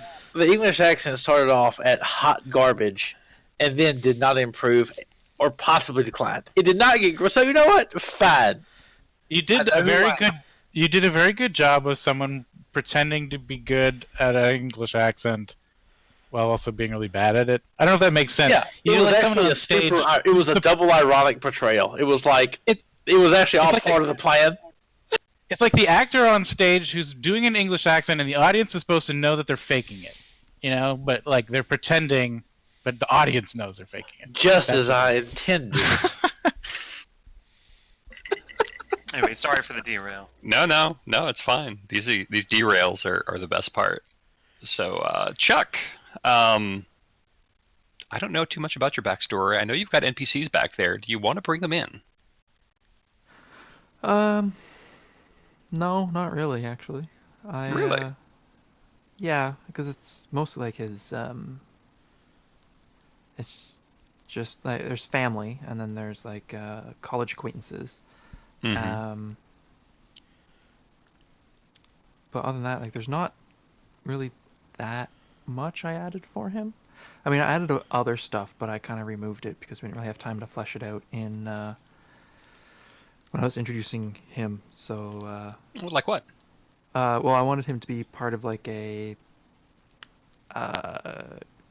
amateur college, what is it called? Like theater group. And I wanted to do something with that, but then I didn't mention it at all in the first bit. Mm-hmm. So it kind of just fell through. Okay. It would and feel a then- little forced if you brought it up at this point. Right, exactly. And then I had another one where he has some friend. Like I wanted him to be part of like essentially a WoW guild. Mm-hmm. I haven't mentioned that either, but I kind of have it. Like I kind of want to bring that in a little bit, maybe. I think you should. There's not much that they can do as part of the problem. That's understandable. I personally kind of feel that any little bit of extra flavor helps because it, as somebody who listens to it regularly for obvious reasons, it adds a little bit of flavor to the character and allows the listener to kind of take that little thought and send it further. Like, what is that game like? What would they be doing? What would I be doing if I was playing that game? It lets them get a little bit more involved with the show. But so I think you should do it. Man, conceptualizing the Matrix is really hard in Shadowrun, though. Oh my god. It sucks so much. Oh my god. Anyway. All right. Those are good answers. I enjoy it. Boz, you have got kids. You've got husband, ex-husband, a Yeah. lawyer. And there's also a pilot who actually did come up at one point early on, very, very briefly, when Boz at the very beginning was talking about just getting out of Seattle. She knows a guy who has a plane. I mean, I would like to deal with all of my NPCs because I think there's a good reason to use every single one of them. Her family, though, is sort of the big one, and it's sort of the elephant in the room a little bit. When they went to Detroit, there was an intention, I think, to spend more time on that, but events at the time sort of necessitated us wrapping things up a little sooner than I would have liked. So I would definitely like to, like, that would be sort of my ideal wrap up would be, whether it happens sooner rather than later, doesn't really matter, but I'd love to have Boz have some kind of interaction with her family, like face to face, rather than sort of seeing them from afar like she did in Detroit. Because I think that's the only way to bring her story back around. I think it's the only thing that makes sense. So yeah, for me, that's the big one for me. And because of the relationship between her family and her lawyer, I mean, I think he might play a part in that as well. Okay, awesome. Excellent. Michael, we've already kind of seen a bit of your family, I know, and there are other things going on that I'm not at liberty to talk about, but do you have any other people that you want to bring to the forefront or use more? Not really. I got the NPCs that were majorly in my background were my family. That was the majority of what I had, and brought them in. And then, as we will see, what happens with them is, they're going to be coming to play. We'll see what goes. All right. Yeah, I'm looking forward to hearing more about Michael's family. Like, interesting, like, development, bringing them back with Michael in that shipping container, and then, feels like we never really got voices for them. I don't know if it's because Bamps is uncomfortable doing children or other women. Who could say? It's because having a conversation with Michael, Boz, and RC that were there at the time, and playing as the mom, the brother, and the sister at the same time gets really fucking confusing. I don't like doing sock puppets. And if I'm having a conversation with this NPC and this NPC in front of you guys, I'm just fucking sock puppets. You just don't like playing with yourself. Does it help if I you wouldn't say actually that. move your hands at the same time? Be like, now this person's talking. Now this person's talking. I mean, I was doing the little sock puppet thing, but you guys can't see it because I don't have a camera. I hope you. Michael needs a little like one-on-one, like with some of his family. I think that would be a nice touch. It would be. I agree. All right, Mary Sue.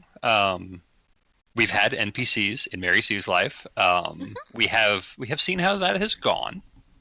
Sadly. Unfortunately. I also loved bringing Goldie back just to harass you. Right? I wish NPC-wise that we delved more into Mary Sue's parents to kind of give a further grounding as to where she was coming from. Her parents are very court, very straight-laced, except her uncle isn't. Her uncle was actually a runner, but nobody knew. And we never delved into that. I wish we went into that a bit more, but we didn't, and that's okay. Does Mary know he was a runner? No, Mary doesn't know he was a runner. You know, it's also kind of funny. There was another NPC in Mary Sue's background, the professor at the university, who was so close to being brought into the game, but she got a bad roll, and Michael threw your friend out the window. Yeah, it was good. And then It's that happens. and then that NPC ceased to exist. Missed connections. Yep. Aw, I missed think connections. We I gotta saw put that an post ad on in that Craigslist. newspaper. I saw that post on Craigslist. It's fine. I was going to give you a plot hook, but you threw your phone out the window. That was my fault. That was his phone. Anyway, those were the NPCs I wish we delved more into, as well as Margaret. I would love to have, like, what's Margaret's deal? Mm-hmm. Where did she come from? But I'm happy with her just being my roommate. I don't need to know what's going on, but I think the listeners would love to know what's Margaret's deal. The listeners are degenerates. How dare you! Wow. How dare you! As a listener, that's right. Why you're dead? We just lost someone on the stream. They left because of you. Oh, Feel no. bad. Actually, I don't know that. I just looked inside 11. Oh man, GM Omni asks if Margaret is happy being a pet, or if does she have an escape plan? Margaret really loves sugar and whiskey. And she's not a pet! For the love of God, quit saying that, people. She Yeah, is that's a Very roommate. clear she isn't a pet. She a is pet not by a any pet. other name still has its claws. She has a wonderful Thank you. Barbie playhouse to live in. This is She gets terrible. sugar and whiskey out of thimbles. Yeah. How could you not love that? And remember, thimbles don't have holes, contrary to popular belief. In other news, the news- the gilded cage that we live in. the Oh Stuffer my Shack, God! the local Stuffer Shack is out of umbrage because Mary Sue has taken it. I can't believe you guys say these things. All I'm Wait, saying. Mary, does Margaret pay rent?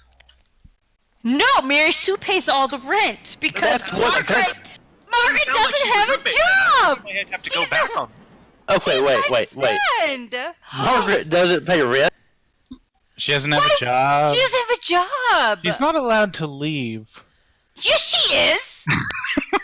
Oh. All right, GM. I request we have a downtime episode where poor Margaret gets to go do stuff, so people don't think she's a pet anymore. Margaret's big day out. I am tired of this. They can think all they want about Valentine, which still makes me cry. However, they need to stop with this whole Margaret business. You I- loved Valentine for like half an hour, and now it's like we're all assholes. Brag you, RC. I love that ganger. You don't know. Does Mary Mary Sue, I have a Sue? question. Does Mary Sue? Sorry, Michael. Does Mary Sue just really quick? Does Mary Sue still wear the gang ribbon? If you listen to that episode 49, Episode 49. she does indeed take the gang bandana off, and nobody has noticed it yet. That's because we can't see her. Yes, you can. You can ask what she looks like. And I have stated what she's wearing before in other runs. Oh my god. Post that episode. Oh my god. I feel like Nobody Boz's eyes just rolled all the way around 5 times back, Excuse me, and that's how I feel. Okay, I have to go get them. They're over on the other side of the room. Anyway, that next job we got at the club, she was not wearing it, and I stated what she was wearing. She was not wearing it. Nobody said a word about it. Have you ever been wearing it but not said that you were wearing it? Okay. I've never been wearing it. Can I just say this as a Yeah. okay? Look, you're like, you didn't notice that Mary Sue wasn't wearing it. If you took a board with a hole cut out from my neck and stuck it below my chin, I wouldn't be able to tell you what the fuck I was wearing at that time. I sure as shit do not know what Mary Sue was wearing Because you at any given moment. Exactly. You don't care. I would be And like, that's if you took a board and put it below my neck and said, RC, or like my real name, what are you wearing right now? And I'm in Mississippi, and it'd be July. I'd be like, I don't know, a parka? I have no clue. So I have no idea what you're wearing. Okay, I'm sorry I didn't keep track of the fashion color changes. Well, there you have it. Another question answered. My goodness. We've talked about NPCs with everybody's backstories. What about what do you want to see? What do you want to see more of? Like, there's what do you want to dive in more for PCs that aren't your own? Like, Mary Sue has been shipping Boz and Scrapper for like 6 months. Yes. I think everybody has. So we just picked on Boz. So Boz, what is there anything that you want to see other PCs dive into? Other PCs dive into. Oh God. Actually, you know what I really want to see more of is Mary Sue and Morgana. I think that would be super cool. Drama. I agree. A lot of that. I mean, admittedly, I think there's some scenes probably that happen behind, like as one-on-ones, which are probably really juicy, and I would love to hear them. But again, I don't want spoilers. So yeah, I'm really interested to see how they interact more when the group's sort of together, because she's always been so confrontational before. Mm-hmm. I hope Aunt Mask gets to kill her. Wow. Okay. Well, that took a turn, I guess. I want so badly to put a bullet in her head. Hell See, yeah, I thought for just a minute there, I thought that you two were getting along all of a sudden. But I don't know. guess We'll have to see. you just have murderous impulses. I guess that's I mean, you all think I'm just a killer anyway from the first time I put a gel round in the back of a cop. Oh, here we go again. You won't let us forget about that. God. You never my God. you never did take to the nickname Cop Killer, which is sad because I think it really fits. I also didn't take to the runner named Trigger. Oh, for obvious reason. That was a really good one. It was trigger happy to begin. Yeah, and then we just shortened it to Trigger. It was good. Yeah, I think we had another one that was bandied about, but ultimately vetoed. So let's just go ahead and leave that one on the roadside. Omni says hashtag Team Trigger Happy. Hashtag does no wrong. RC, how about you? Well, I have been relatively impressed by minor characters' interactions being blown up, but I kind of have to agree with Boz. I think that Morgana and Mary Sue have they're very similar in some ways. God, I'm going to get so much flame from Mary Sue for that. No, it's cool. It's cool. You're right. You're totally right. But go on. Yeah. Thank you. I'm totally right. So, Mary Sue and Morgana seem to have, at some facile level, a similarity, despite the fact that Mary Sue hates everything about Morgana's existence on this planet. But jealousy. Yeah. I'm not going to go there. I didn't say that. I'm just thinking it, but I didn't say it. But my point is that I think that is actually quite interesting. Is that you have these? I think Mary Sue. If you were to look at how that character might progress, I can see Mary Sue becoming a kind of Morgana-like character, and yet still always hating Morgana and never forgiving her, and never, sort of realizing that and having an understanding for Morgana's position in where she is. So I think that is quite interesting, honestly. All right. Total lack of self-awareness. Like, she's completely become Morgana, and she's still like, oh man, Morgana. I can see Mary Sue in 15 years becoming Morgana and doing everything Morgana would do for the exact same pragmatic reasons, and still hating Morgana years later, despite the fact that Morgana might be dead or whatever. The point is I can see that happening, and I think that's or I can see Morgana being sort of a mentor to Mary Sue, possibly. maybe not 10%, but That's where I thought it was going originally when the Drake thing happened. yeah. Yep. So I mean, that's What thing the What was happened? that? Don't worry What? about it. Drake? Are we What? talking hotline? Nope, Are nope, we talking nope, hotline? nope. Shut You up. guys, shut up! I also Oh my like god! I also like Hotline Bling by Drake. That's a great song. Like He Omni used to call in- me on my cell phone. Ugh. Omni said in the Twitch chat, though a relationship between Boz and Scrapper would be fun, mainly because I think Bamps needs to date all of his players. # creepy. Hashtag spoiler alert. I think that also kind of qualifies here. Yeah, somebody ruining everything. I know. And it wasn't me. It wasn't me. for what it's worth, for all you fanfic writers out there, you have my permission to go absolutely nuts. Have fun. Knock yourself out. All right. Michael, how about you? I'm not going to be on the whole Morgana and Mary Sue thing. I am honestly more concerned or curious to see just how Mama would react to each one of the non-human friends that RC has.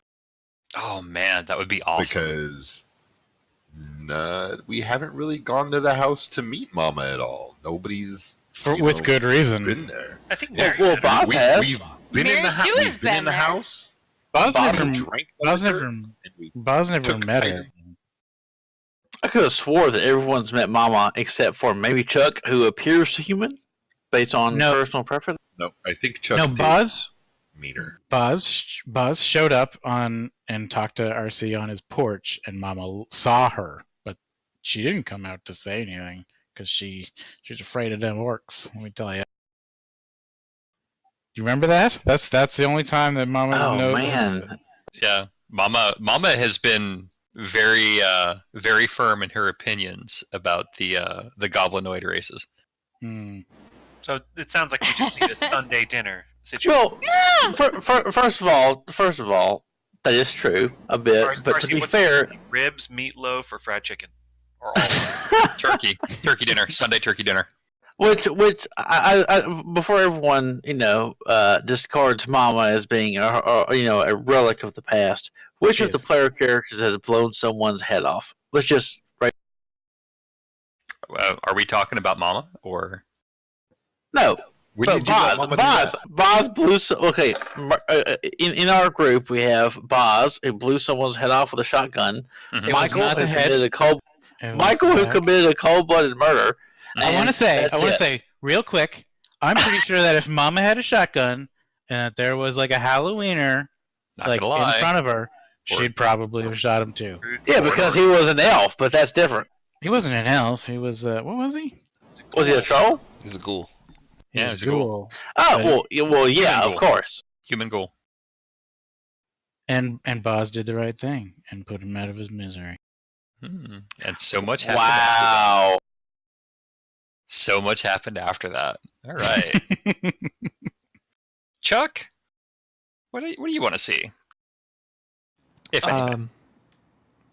Michael's family. It was barely mentioned. I don't even Right. think Chuck even met them in character yet. No, I think you and Mary Sue were both doing something else at the time. Right. yeah. Mary Sue opted out of going to meet Michael because wasn't important to her. To be fair, I didn't want to go to the docks in the middle of the nobody night to go do something for Morgana. Yes, Fuck yes, her. yes. Yeah, To yeah. be fair, like I said, nobody knew. I'm just giving you shit. It's fine. Mhm. And it's been very good. So, all right, Mary Sue, we know that the Boz and Scrapper ship is sailing strong, but is there anything else you want to see? No, I just want to see the Boston Scrapper ship. All right, Oh, there you That's go. all I want right now. I want to find love since poor Mary Sue didn't have was Aw. Valentine. oh. He died. She's all out of love. She's all lost without him. Oh! You speak of it so passively, like he died, not He like died. I shot him. Shut No. up! She freed him. Freed him. I say it was a mercy killing. There was much mercy in there. I Is that loved how him. it I went didn't down? want him to be that way. No, there was totally mercy because that is what I pulled on to make the sound effects for that episode. I think it's amazing This is that why I love Oz. This This- is why he's the best. This is the moment that I found out that Mary Sue did that. That's amazing. That's cool. Wow, you're a Mhm. stone cold killer. I There's nothing cold about that. only killed out of love. No.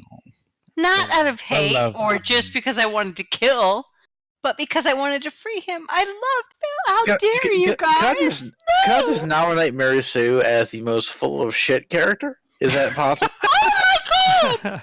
Yeah, how much of that whiskey you got left, RC? None. That's what I thought.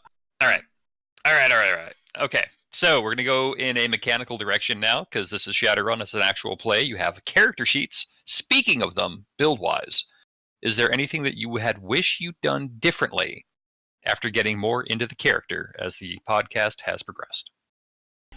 As a quick note, we did established runner generation, and I believe it was just sum to 10. I can It was. answer that if we're good. Yeah. Okay, so RC, I have tried to play this character as someone who was spent most of his life not needing anybody, being left alone, and being happy with it. And the transition was one of sort of walking into a family or having people he cared about. That was a difficulty, right? So I think it would have been interesting to have had him more plugged into maybe caring about his drones, right? So maybe he would have drones, he would have cared about them, and that would have been a more emotional connection, and he would have maybe named them, and those were his friends. And that would have been maybe been an interesting interaction between transitioning from having drones as friends to maybe having people as friends, because that was a new thing. Mhm. I think that would have been an interesting thing to RP, and I did not do that. I didn't. I made the character, I had drones, and I made the conscious decision to say they were just tools, they were just there, and they had names, but that's about it.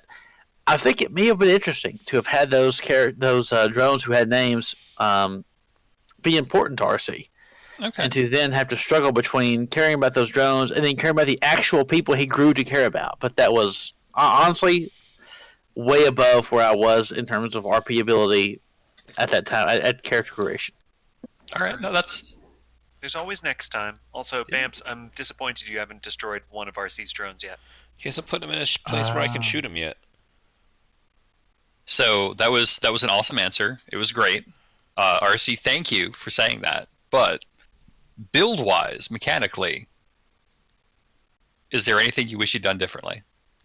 In terms of like skills, honestly, no, because I had put a character that was a character that had a ton of skills and was a sort of jack of all trades character, and I felt like Boss was kind of going in that direction mechanically, and I purposefully did not want to encroach on that space because that would just be not cool and stepping on Boss's toes, and I did, and so I just did not. I purposefully did not make my character this jack of all trades skill based character, and I am kind of okay with that. I think in terms of raw mechanics, I feel like I made the right decisions with RC.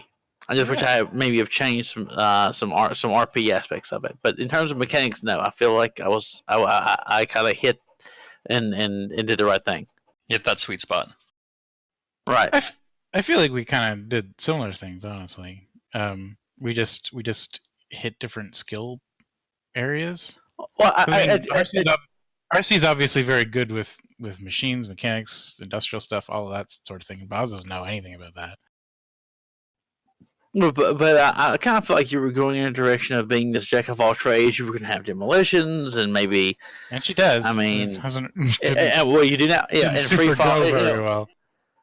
But I did not want to go that way. It seems like like my own personal way of playing a Shadowrun character would have gone that way. I didn't purposefully because I kind of felt like you wanted to be that I don't know if jack of all trades is the right answer, but a character with a lot of skills who kind of do anything and be mechanically useful.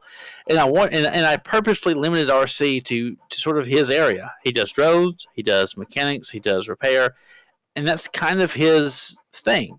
And that's it, you know. And it does really fit the character too. I mean, it all makes a lot of like RC makes a lot of sense in terms of his sheet and his character are very close together. Yeah, right. So I felt that was a good decision that I made early on. Again, I feel like everyone here is just excellent at RP, at role playing, and I have felt like I have tried to adapt to that. But yeah, in that one respect, I got it right. I did not try to step on anyone's toes or get into anyone's space. Mechanically. Yeah, Omni makes a good point. Mechanics don't really matter if the RP is good, and I think everybody can agree that the RP has been very good.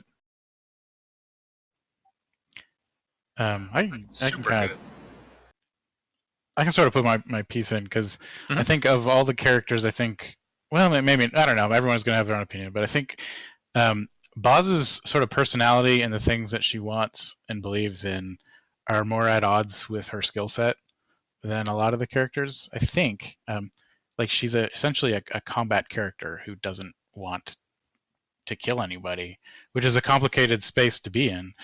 So I mean, like the obvious answer would be like, well, if I didn't want to play a character, if I wanted to play a character who didn't want to kill people, maybe I should have made a different something other than a combat character. But I actually think that that's the most interesting thing about her in a lot of ways is the fact that she has this skill set that she's really reluctant to use, because and then that might not work in a game that is very focused on the runs and on combat and situations where those skills would be super necessary.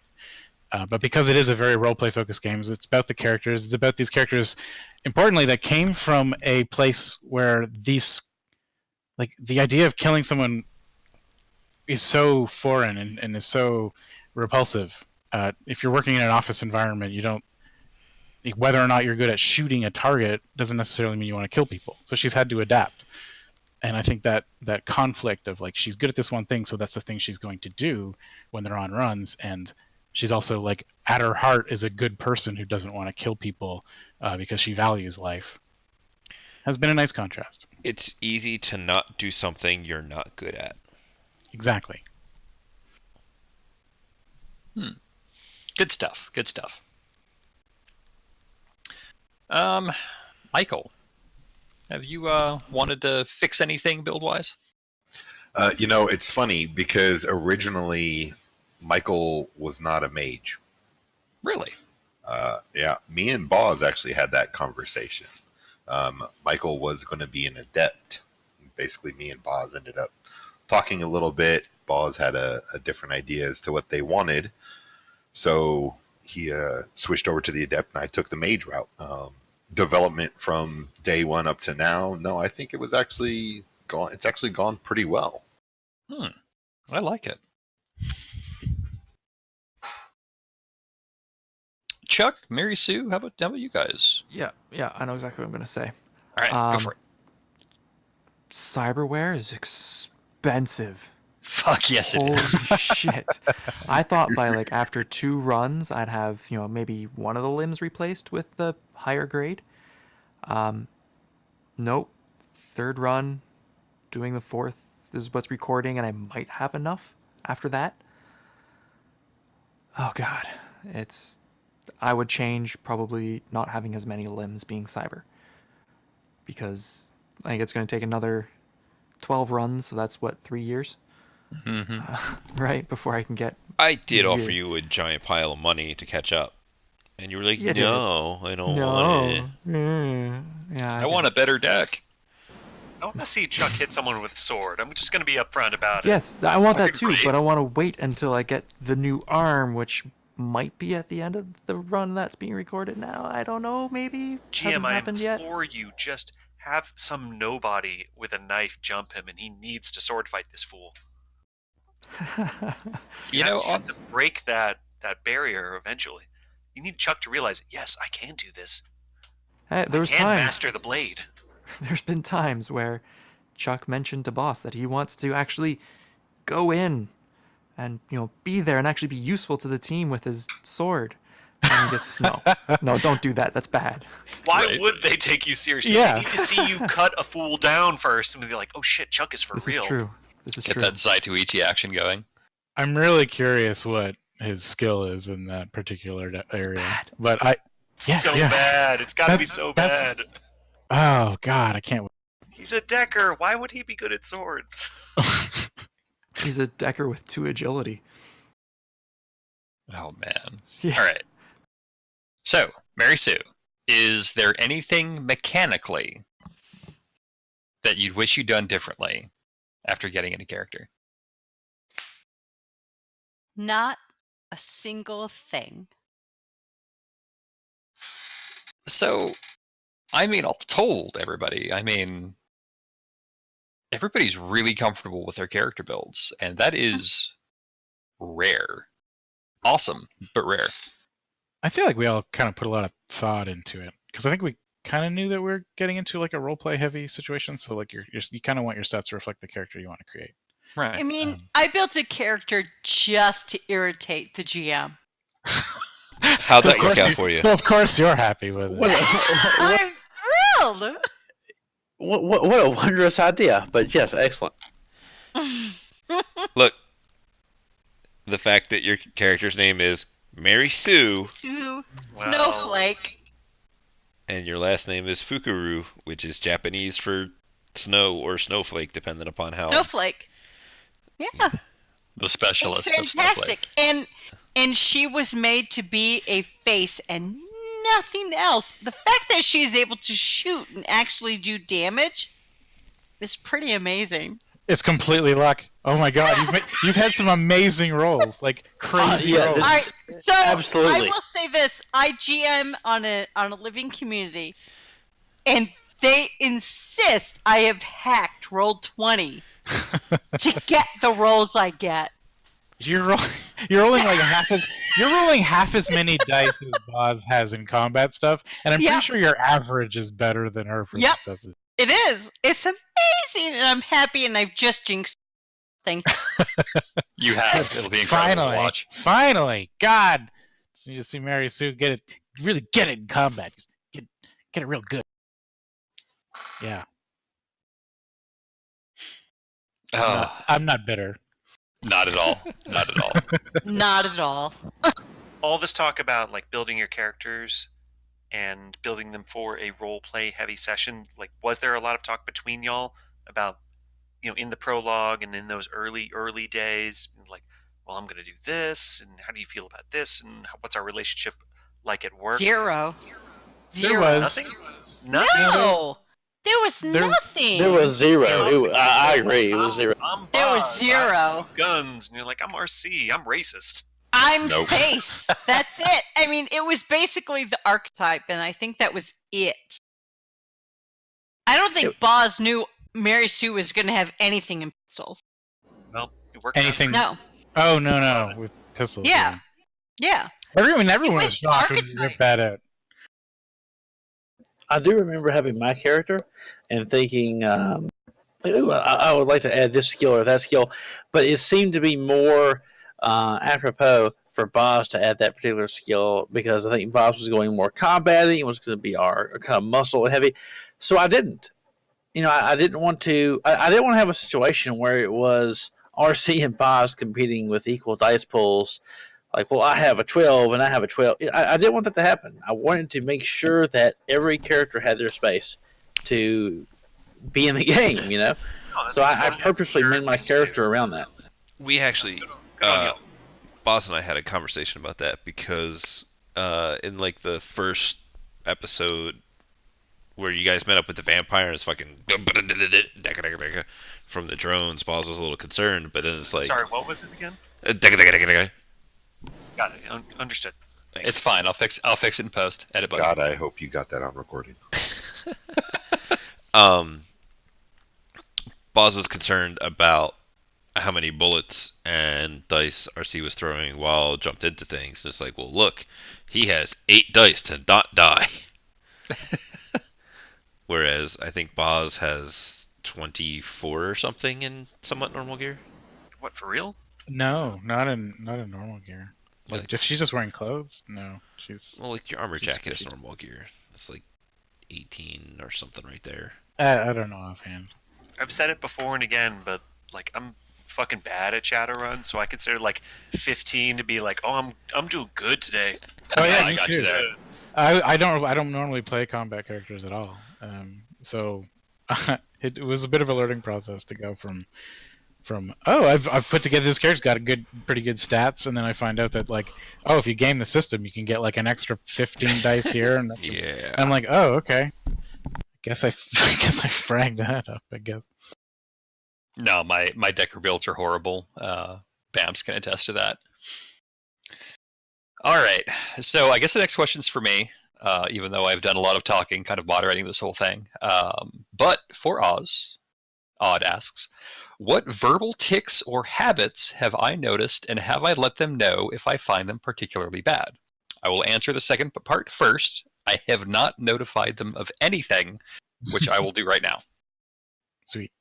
So the thing that I have to edit out the most when I am doing post-processing is BAMPs, because everybody else is great. They're concise in their speech and their actions. They know exactly what they want to do. There is a minimum of editing fuss. There's only the barest hint of any type of voice delays. They're searching for the next word. BAMPs will You're reply welcome to for that. everything. BAMPs replies to literally everything with sure, okay, sure, sure, sure, sure, sure, Well, I need to sure. in the Sure. game part time of Sure. it. I need to make sure they know that I Sure. heard what they said. Sure. Sure. See? Sure. So I gotta pull that out more often than not. And now Those he out, knows. Because I swear I hear those all the time. Uh-huh. I also play a game with BAMPs like every week, so maybe that's just what I'm thinking of. It may be where you hear it, but that is the only thing. And the only other thing that I can even remotely say is a habit is that actually there's two things. And Boz and Michael will both get into like when they get started, like it is a freight train of emotion, and they're not stopping, and they will plow through anybody else until it is done, and it's awesome. And I'm not going to change that for the world because it fits both characters. Yeah, I can see Yeah, that. they're Cue real. existential crisis. Yeah, they're both of them are so real. Yeah, exactly. And I wouldn't change that for the world. And the other thing, which is really funny, and I love putting in the sound effects for it, especially when it is on when they're texting one another, is Mary Sue. When she gets flustered, she does the false start, 3 or 4 false starts before she gets her thought going. And so, like when they were texting, and Mary Sue was trying to get a point across, and she said the same word like 4 times, and I was able to put the text in each time. Like that made it so real that she just gets so flustered so easily. When it sounds like Boz was asking if she needed to like be in any type of club clothes, and just Mary Sue was sputtering on text. You remember that? I That do. was I yeah. do. Prior to Howard walking in, that whole exchange, those are the habits that I see, and the only thing that I edit out is GM kind of breaking the flow with his acknowledgement that he understands what they're doing. Sure. Who's the worst for like ums and likes, that sort of GM. thing? GM. Really? GM, but before that, Val. Oh shit! No, Let me- Sure. R.I.P. Val. R.I.P. Val. I love I you. love Val. I love Val. Can I But just she say, owned a like, lot. Can I just say, like, one of the big things that I was really sold on early on in this podcast was the phrase vampire Decker, and I'm like, that's the most fucking Shadowrun thing I've ever heard in my life. Fucking right. And it's just a shame it never played out. Yeah, it's sad. Well, it played out, which was the problem. Which was the problem. Because the awkward thing is, you don't want to say you miss Val too much, because then Chuck's here going like, well, what am I? Oh no, I Yeah, I say Val was better than me without a doubt. in my opinion. yeah, we all agree. Yeah, Jesus Christ. Jesus. but you know what? Despite the fact this was directed at Oz, I want to answer the question. In terms of verbal tics or habits, Bamps has a Canadian upward inquisitive inflection to various Oh, things. yes. What do you Thank you. mean? Everyone, so is that good? Is that so? All right then. Like he will say a sentence that would require a period, And but he the puts in a question inflection mark. insinuates a question mark. And I'm Canadian, and I It's know a very that. Canadian instinct. That's, Does anyone else, grok me on this one? Right? All right, so legit, I have known Bamps, and RC, No. I've known you since the hub days, and it is so ingrained that I forget it's there. He's done it for so long.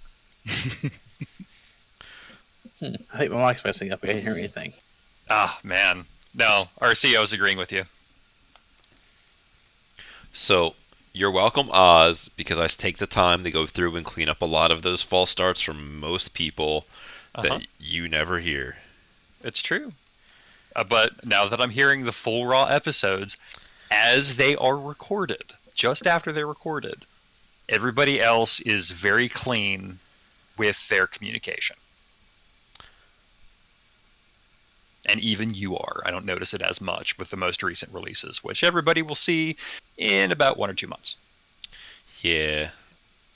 I was expecting to get some shit, so that makes me happy. I lost audio for like 10 seconds there, so I missed what everyone said. But was I alone? Was I right? Fuck no, dude. No. I've Was it just me? since the I hub hear days too. he's done that. Yeah, thank you. Here's Babs. It's like, oh, so what's this guy look like?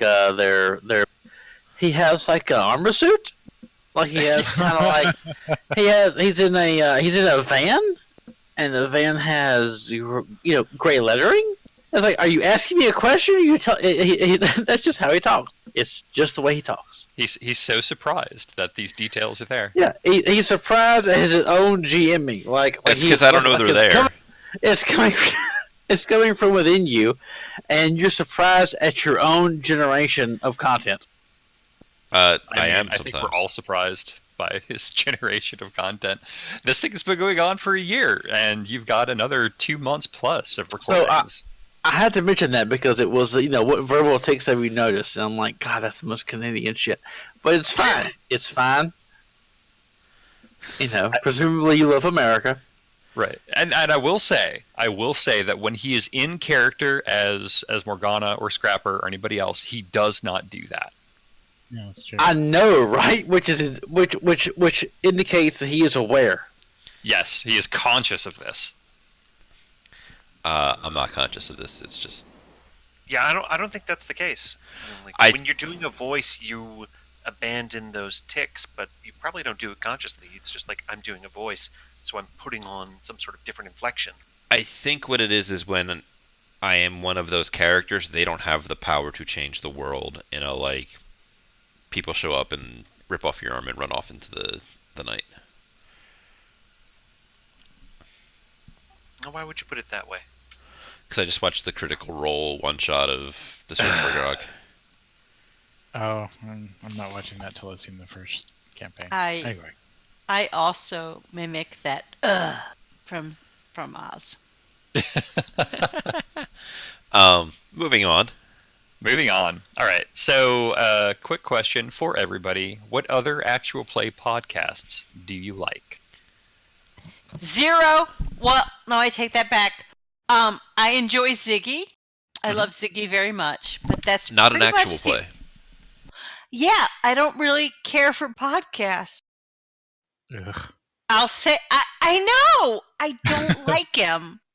I don't. I've only listened to some of ours because Just Oz some has of put it. so much effort into the sound effects. I'll listen to them, but I cannot listen to podcasts. Does this mean you didn't listen to it before there were sound effects? Pretty much. None of them did. I mean, I haven't heard any sound effects yet. I listened to all the ones up until apparently the sound effects happened. Yeah, So- 48. The barbecue is when they started. I stopped listening right when I found out about Morgana being a Drake. I was like, I didn't want to know that, so I stopped listening. Because that wasn't something that we heard about. That's fair. Yeah. I listen to a lot of podcasts, but I don't listen to a lot of actual plays. What I do listen to is the Adventure Zone, which I find wonderful. It's a very refreshing, different take on playing games in podcast form. Do you like the new episodes? I kind of fell off on the new season. I love them. I actually haven't finished the first season, the D&D season. It was funny. I really that opening like 10, 15 episodes is amazing. It's hilarious. Right, that convinced me to start playing tabletops. Honestly, it's like, oh, Really? This is funny and it's good, and I can goof off with my friends. Like, yeah, that was a big inspiration. It's very joyous, very freeform, very silly kind of way to play, and it reminded me of when I was, a 15-year-old teenager playing D&D or with my friends in a basement somewhere.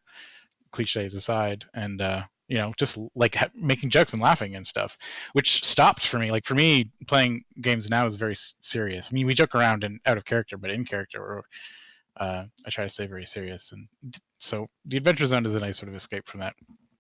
Thank you for saying staying serious. By the way, I can't stand just the lighthearted ones. They just once I get that whole sense of immersion, that suspension of disbelief is broken. I'm just like, no, I'm done with this.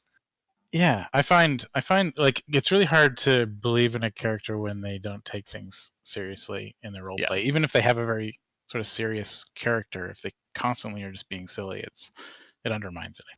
I'm feeling attacked right now. Get over it. Well, it was nice because the way you played Howard, I believed every second of that. He was a silly person, but it seemed like he was sort of living in his own head, and I really like.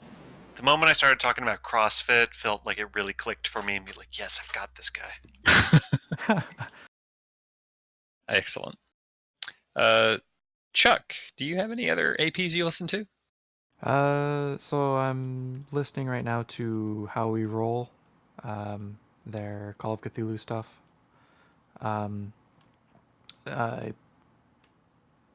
That's actually the only actual play I'm listening to right now. Huh. Okay.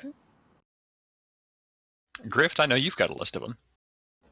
Yeah, I work in a kitchen most of the week, so I have time to just have a bud in my ear listening to podcasts.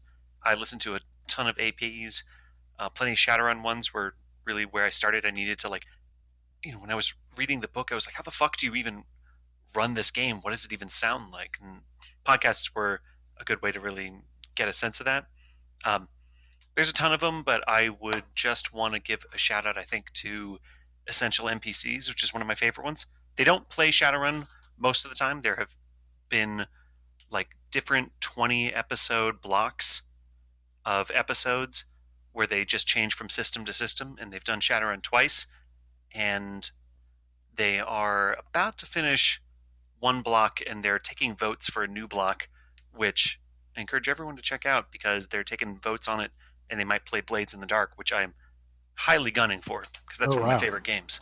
Yeah. I'll put a link in I'll put it in this Discord, I guess. But Good call. That's one of my favorite ones, and obviously I have a great love for Without a Net. It attracts great talent. Only the best. Yeah, I've acquired a taste for them, you could say. It's either that or political ones that just make me really mad and upset. So I have to balance the two. Right. All right. Well, Mary Sue, you said you don't listen to any of them. Michael, do you listen to anything else besides Without a Net? To be honest, I don't really listen to Without a Net. I don't want spoilers. Mm-hmm. Much like Boz, I don't want to pick up on these things. I listened to the one that we just did with the Howard run with Boz and the rocket launcher, just so I could hear the sound effects, because I heard that we were getting sound effects. And I was like, okay, yeah, that's actually that's really, really good. But to be honest, I haven't listened to any actual plays at all. I haven't browsed through all of those with my job and what I'm doing. 90% of the time, I can't have my phone on me. Mm. So it's like, no. And then by the time I get home, I space out and I try to relax and forget the day away. Okay, that's fair. RC, do you have anything you listen to? I really don't. I did try to listen to Critical Role because it was sort of the big podcast of RPG, Oh, I love and it. I listened to the first podcast. I was listening to it, and after the third half elf, and I could not tell the difference between the voices. I'm not good at names and voices interfaces. Campaign I 2 was is so lost. Like I could not tell. Like there was like 6 or 7 characters. Like I was listening to it and it was like, okay, I'm this character and I'm this character and this character, and I'm like, okay, it's I think there's like 7 players. I Many could not different keep them players. straight. So yeah, I was out of that one. So I feel bad. But and I haven't listened to our podcast because honestly, I don't want to have information I should not have for reasons previously stated. I feel like I would struggle to keep it separate from when I'm playing my character from knowing things I shouldn't know. But I haven't. I wish I did. I kind of feel bad. All right, wow. GM, I know you've got a ton of them that you listen to. I have several because I like to, if I'm interested in a system, I like to download actual plays of it so that this way I can have an idea on how it works because stuff. Or, for example, in Legend of the Five Rings, I am cursed, and all of my games for that always fall apart. So things that I'm currently listening to, Crit Squad, they are Shadowrun, they are highly edited and sound effect because they are cheaters, and at least one of them, I believe, is a professional sound guy. Squad is so good. Yeah, but you didn't mention any other podcast. You just said yeah, Essential NPCs was the only one you mentioned. So I'm gonna go. Just the one I wanted to give a shout out to. Well, That's fair. I'm planning on putting links to all of these in the podcast thingy. Oh, good. So I listen to them. I listen to Critical Role. Just campaign 2. I'm not interested in all that campaign 1 stuff. There's just far too much content there. It's okay D&D, but it has. I have a face-to-face group that I'm running, and I like to steal stuff from everywhere I find it. Good artists.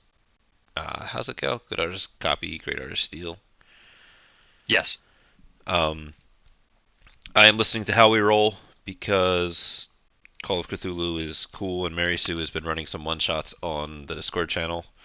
I listen to Shadow of the Cabal and Shadows in the West because they are both Legend of the Five Rings actual plays.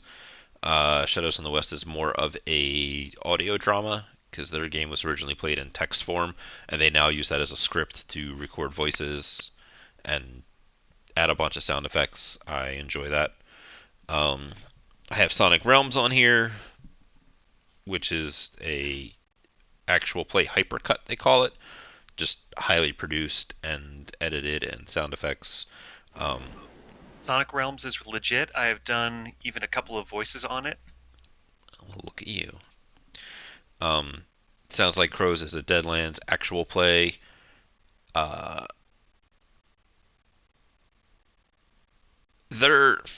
want to say they're about our level in what they do with stuff because they leave some of the table talk in, but they also try to stay in character and stay dramatic, and they limit the amount of mechanical stuff that comes through in the show. Oz, would you agree? Because I know you also listen to them.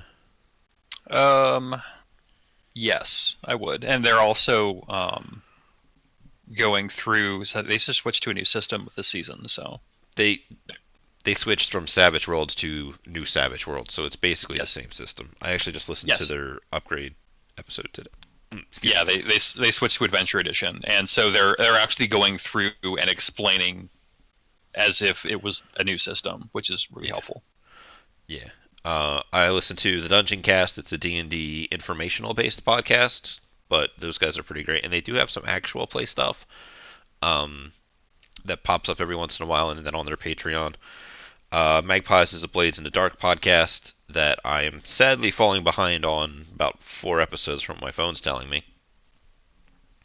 I love Blades. If Shadowrun wasn't like 5th most popular RPG, this would have been a Blades podcast.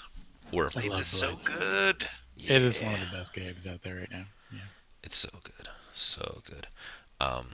Or if I wasn't infamous for Shadowrun, Yeah, there is that. that contributes as well. I don't listen to Tales from the Stuffer Shack because I ain't got time like that, but I'm eagerly awaiting any more Redmond-born or Cybernautica stuff from Violent Life.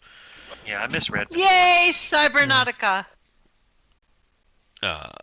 That's not quite an actual play, but the guy that does that is awesome. He was on the Complex Action actual play with me, and his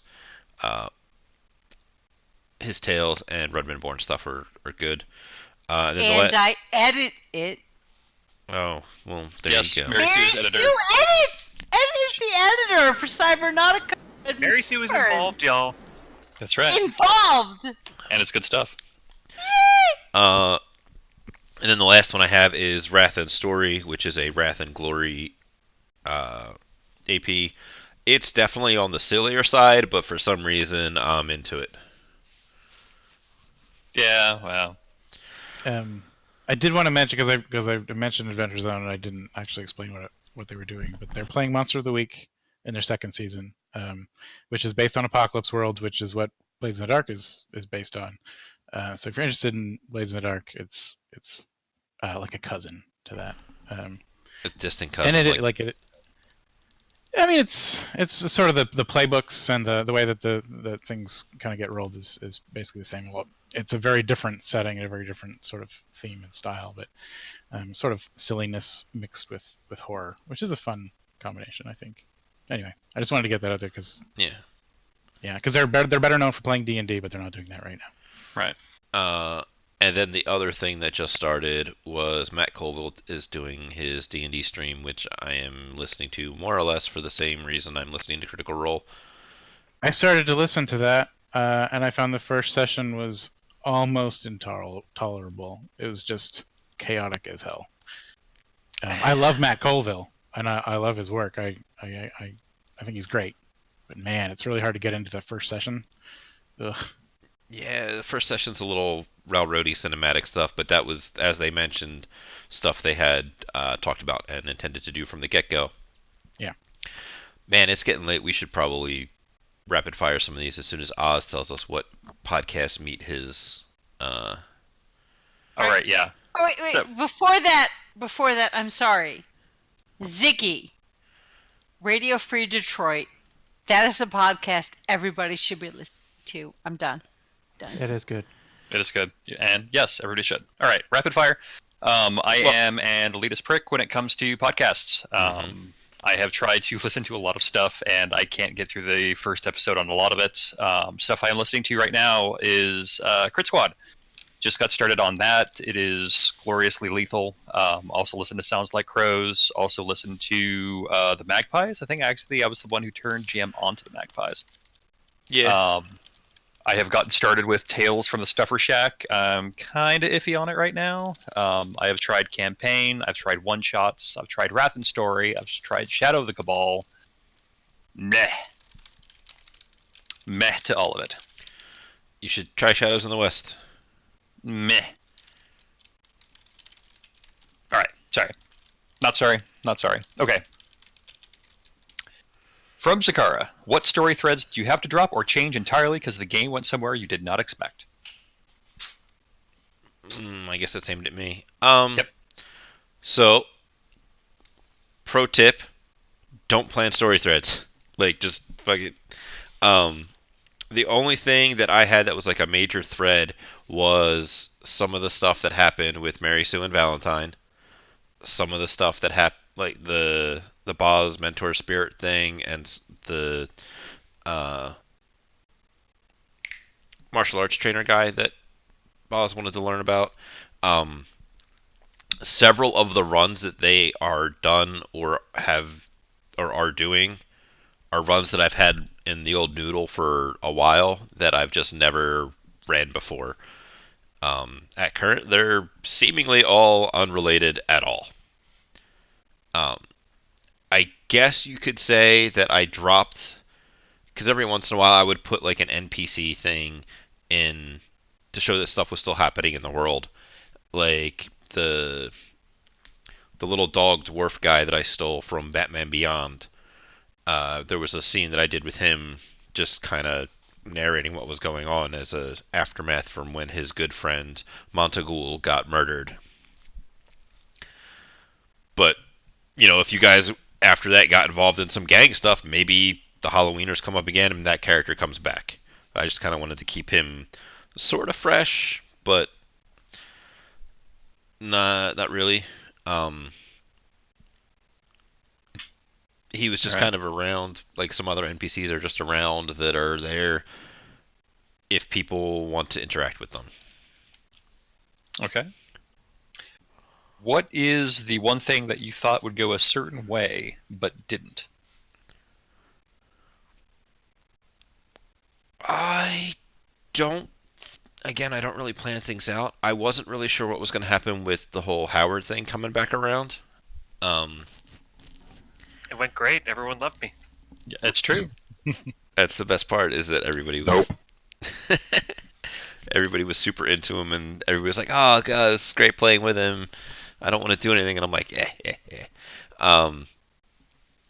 anybody else have an idea for something they thought would go a certain way but didn't? The Howard run, I think. That was one where I hacked the police station. Mm-hmm. Yeah. Okay. I was expecting to get swatted down and just like God called down on me sort of thing, instead of actually succeeding. Did you get converged on? I remember it getting no, pretty hairy there. Not yet. It got close. They were almost about to trace icon me, but then jacked out just in time. Hey, man. Yes. You win, you win. Just in time. Absolutely. Good night, batteries. Boz, Michael, Mary Sue, is there anything that you thought would go one way and didn't? No, not me. I've learned to just keep it fluid and just roll with the punch. Right? Yeah, pretty much. Nothing's... I mean, I didn't want Howard to be killed because I thought he would be a great reoccurring character. Wrong. Understand? Wrong, I'm dead. I understand Michael's motivation. One might say she was dead wrong. Ah! Hey! Ooh. Anyway, that was be all I had. Yeah. All right, so this is for everybody. What is, and you know what? I'm gonna throw Twitch in here too. What is the worst joke that RC has ever told? Has he ever told No a good such one? thing. I didn't say the best. I said the worst. I drink to forget RC's jokes. So There's no such thing as a bad RC joke. Thank you. they're all bad. It's just a matter of like whether they're good bad or like awkward bad. I mean, a lot of them I think don't make it into the podcast, right? Yeah, that's fair. Wait, what? What? A lot of them go into the post. They don't make it into the podcast. You're depriving people? Depriving, yes. They legit don't make it into the blooper reel. Wait, That's not entirely true. Non-blooper reel jokes? Oh yeah, those must be real stinkers, RC. Oof. This is just a travesty of comedy. Of time, I don't know I don't know how to deal with this. You Comedy. can't work. Not all dad jokes are born equal, my friend. That's true. Just remember, RC, Yeah, you can't work under these conditions. Just keep saying that. Are you going to be in your trailer? Yeah. In his van. I like the whole not all dad jokes are equal. That's something your dad said to you about having offspring. It's passed down from Yeah. dad to dad. But I've had some pretty bad dad jokes, and I will trust our editors to choose the best ones to promote. There we go. Yeah. We will We'll run a poll later. Is what we'll do. There we go. Yeah, that's the proper equanimous. What's it? Equanimous. I can't say it. I've had too much scotch. Yeah, you have. Equanimous statement to say. Oh wait, RC, I want to tell you my favorite joke you made. It was definitely about like, God, I don't remember exactly the setup, but it was about like a rolling chamber in a gun as you pass it to Val when she was still in the wheelchair. Wheel You gun. gave her a wheel gun. That There- was so bad. It was so There good. was a lot of really like problematic Val jokes. real like problematic wheelchair jokes in the days. They were all pretty funny. Well, you can't blame RC for it. He was working with a handicap. Oh, Oh shit! Oh, Wondrous. Damn. Just You know what was fun was like when Val started walking again, and RC was almost like, "Oh shit, what am I gonna do now?" There was the time that the roles were reversed when RC needed a chair and Yeah. Val was walking. that was a confusing segment when it was like, oh, RC hurt his back, and I don't even remember that happening. Like, He hurt his back. Yeah. He was moving crates from the. I had a crit They were fail up on the- moving it trade. was really just like a bad lift, like Yeah. body Yeah. strength roll. Yeah. And the funny thing was, like, it wasn't like a thing that was supposed to like mechanically last for a while, but he totally played it up for like the next 3 or 4 sessions. He's still playing it off. Yeah, that's fair. Exactly. He's an old man. He's getting on. He can't handle all this physical labor anymore. Exactly. Like, you know what? Let's just be honest. Let's be realist here. Okay, you have RC human and you have a troll and an orc. Who should be moving the crates? Wow. Wow. Wow. Wow, that's so like the statistically guy that controls accurate. the robots. Right? Get a lemonade. Jesus. I have like a fly spy and a various shooting drones. I don't have like a I don't know, goblinoid size.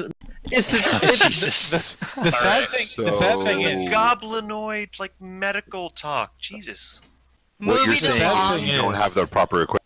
Let's Oh. move on. Please Why sad move thing is- on. why is this? Why is this? RC On. RC probably has the same strength or more than Boz does, because Boz is not very strong. What? no. Yeah. Like, probably. Well, here's what gets me: is you have two people, in Boz and Mike, who are, at least in my brain, rather large statured. And it's like, I think you could move this better than I could. And it's like, wow, that's messed up. It's like you're 6'6". No, Boz is Like, really What is our really strength? gangly. Is it 2? Is it No. 2? Boz, you are literally double what Richard has. Hell yeah. What? How? Thank you. Because Does he you're have an two- does he- orc. Because does he- you're an orc. does Because he have, that's like- why. Because you don't Does he have like work out. 2 strength? Yes. Yeah. Oh man. So there I you love go. this. Like it's like you're double what Richard has. I don't understand why. It's because you're an orc, and it's literally how the math works. I don't know what to tell you. All right. All right. Moving along, because it's 11 o'clock apparently. It Surprise. is. All right. Let's speed through these. GM, did the community ever nail something that surprised you? Meaning, did they ever come up with a theory or something that was right on the nose?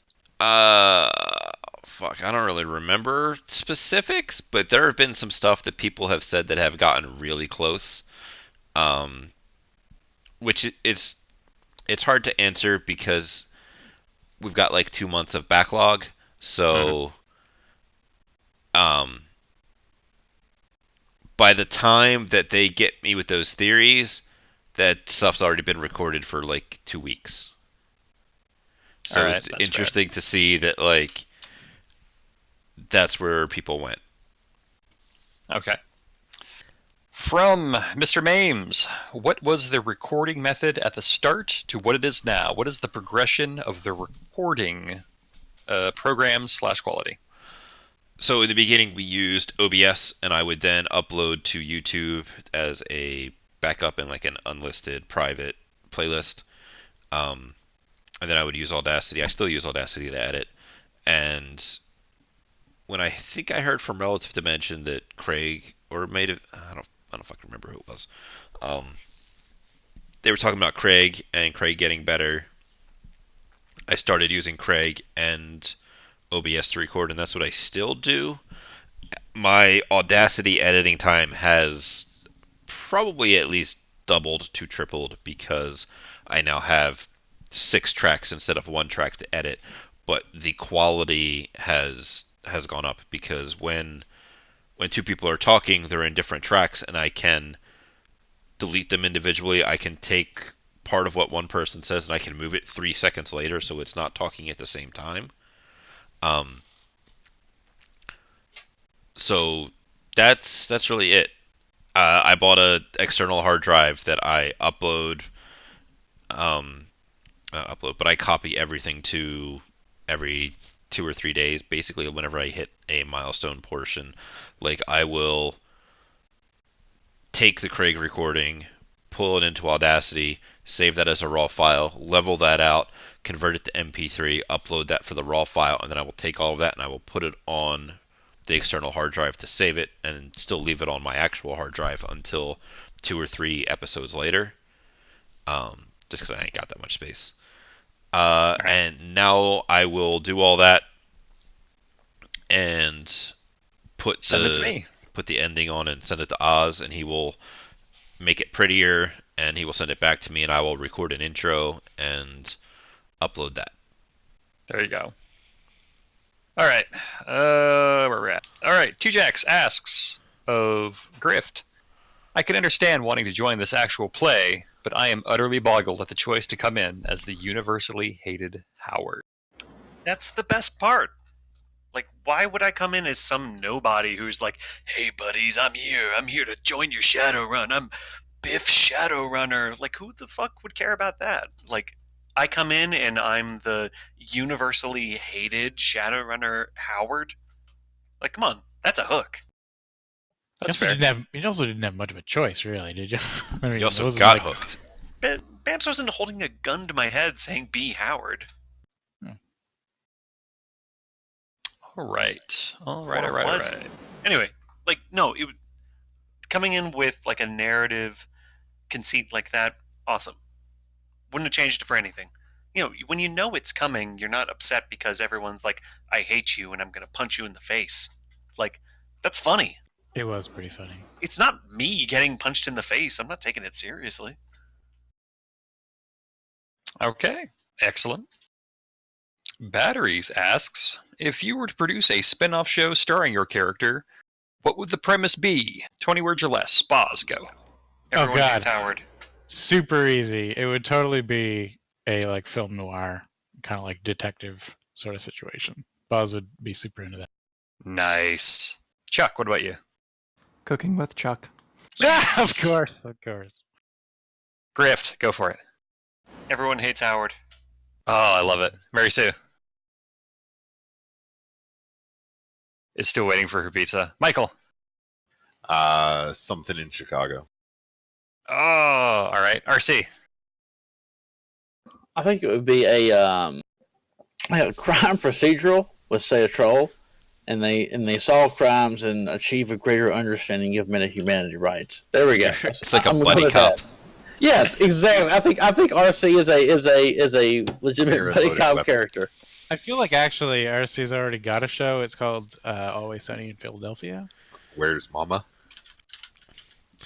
I would totally do I guess like the prequel where it is Scrapper and Morgana and whoever else they had on their team running the shadows and like 1930s fucking Seattle or wherever. Okay. I don't actually have an answer to that. I've had a couple of ideas floating around, but those are Patreon goals later. Yeah, we got to get to that stuff too. Yeah, I know. I'm trying to blast through these. All right. So, Skies asks, here we go. If you could condense Without a Net into one of those overly long and descriptive Japanese titles, what would it be? Examples. My youth romantic comedy is wrong as I expected. Sew it up, take it off, change. My girlfriend failed her high school debut and became a hikikomori, so I decided to coordinate her youth. Good luck. First come, first serve. One of you go. I got nothing. Nope. I don't even watch anime, so I don't even know what this is in reference to. I'm gonna go with RC and the Rainbow Coalition of Crime. My descent RC. into crime and madness, featuring a very attractive older troll woman. Yes, and that Who's the older troll woman? We haven't Mama. met her yet, obviously. it would be a harem anime starring RC with the troll, the goblin, Oh, God. the elf, and the I can see the giant sweat drop forming on you. It was kind of we'll just gender bend all of the related characters. Sweatdrop's better than the snot bomb. or not, but yeah, sure. Makes me glad we don't have fan art. Yet. All right. Psychotron asks, if you could change one thing that your character or an NPC GM did, what would it be? RC, go. If I could, I could probably come up with a better answer, but if I could change one thing, and again, this had like 2 seconds to answer, I would say Valentine and RC maybe could have had more of a I don't want to say relationship, but more of an understanding or more of an interaction to sort of see each other on the same level. I felt like as it happened, Mhm. as RC, me playing the character sort of, I don't want to say warm to, but sort of accepted Valentine as existing. He was gone.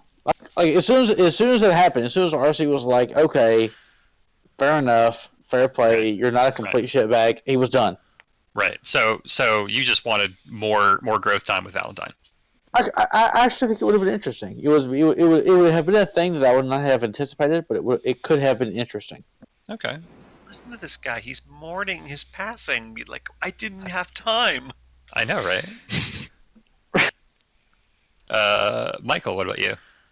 No, I wouldn't change a thing because we wouldn't be where we're at now. Boz? The only thing that I would change is when Buzz shot that Halloweener in the Stuffer Shack. I actually don't know if it made it into the podcast or not, but she sort of flippantly did a salute as if she was proud of herself. I think I took that out. She didn't. Oh, you did take that out. All Yeah, right. I think I took Well, in that that out. case, I guess it doesn't matter because it never happened. I fixed it Okay. in post. So I'm good. Chuck? How, because I was clueless about it, RC shooting up Howard. I think Chuck may have realized what was about to happen, and he would have tried to counteract it. But I was just completely out of it, end of the day. Tired. Yeah, that was the exact same thing that happened to me actually. I like that. Yeah. Yeah. So yeah, I couldn't really react how I think Chuck would have. Same is true of Boz, actually. I think I wanted to was go that- places with that situation, but it was like the very end of the night. I didn't want to drag it out. To be fair, there wasn't a whole lot of opportunity, was No. Well, there was, because we could have, in my mind, Boz would have intervened and not let Mary Sue take him. Because I think, at the time, Boz wasn't sure who wanted to kill him, because Mary Sue didn't say much during that whole situation. Didn't stand up for him. Okay. So after RC, after I because to me, I mean, there was it took some time to describe, but I mean, this was all not known. I pretty much told all my drones to shoot the guy, but you're saying afterwards, with Mary Sue taking him, okay? Yeah, Boz was afraid that he was going to be killed by somebody. And Well, it happened. Welp. Well, And I guess we'll... Well, for me, it was a little bit would have been before, because I mean, I don't think RC's good at hiding his intentions or emotions very well, typically. So I think Chuck was driven back. Oh no, he was in Mary Sue's car, right? So I don't know. I think maybe I would have been able to get a few marks on your drones and disable them or something, but didn't happen. All right. Mary Sue, Yes. if you could change one thing that your character or an NPC did, what would it be?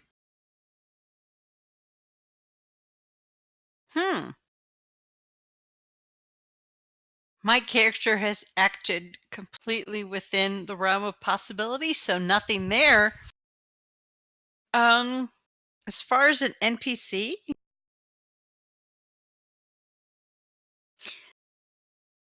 I guess I wish the ancients did more for poor Valentine, but they didn't. Oh. They couldn't. He was dead. Oh my god! I would have expected you to say, I would have that I wanted Morgana to love me from the start. No. I want Morgana dead. God. I want her house burnt to the ground. I want to walk over there and piss on her. All right. Good Damn. lord, she went like Mary Sue went full Unforgiven. Like, I want to kill your family. I want to burn your house down. I want to kill your dog. His dog. My god Right? damn. Yes! I want his family dead. She's gonna kill a guy who sold her pierogies at some point. By the way, for those of you that don't know, that is an Untouchables quote. Robert De Niro, just so you know. Just so you know. All right. Just so we have got 4 questions left. Gonna power through these. Now that your character has had a taste of the shadows, would they return to the corporate life if the opportunity presents itself? Yes, without a doubt. All right. Boz wouldn't go back to corporate life, but I don't think she necessarily wants to be in the shadows either. So it's sort of somewhere in between. Okay. No, Michael wouldn't go near it again.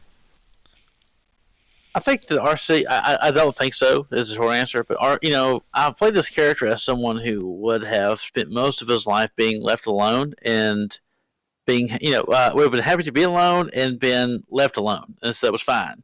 And so now there's a situation where there are these people, and RC cares. I think that's been the transition, and so I don't think RC would go back if he had a chance in a normal situation where everyone was still, not to be morbid, but still alive and still operating. I think that's sort of there's an affinity there, and that's sort of his proto family. So no, RC would not just be like, oh, well, I have a good job offer, deuces, y'all. I don't think so. And Mary Sue. Mary Sue would love to go back to a corporate life, the track she was on. However, I don't think Mary Sue thinks she deserves that track anymore, given what she's done. All right. There's an interesting thing that I remember seeing. I believe it was Far Cry 3. Spoilers for however old a game Far Cry 3 is. But in the game, you spend the entirety of the game shooting up on local herbal supplements, we'll call them, and murdering dudes left, right, and center. And then one of the endings is you go back to civilization. And I don't know, take up a 9-to-5 job after you performed all kinds of grisly murders on people? And I'd be curious to the characters that do go back to that corporate life, how many of you guys think that they stay there? Not many.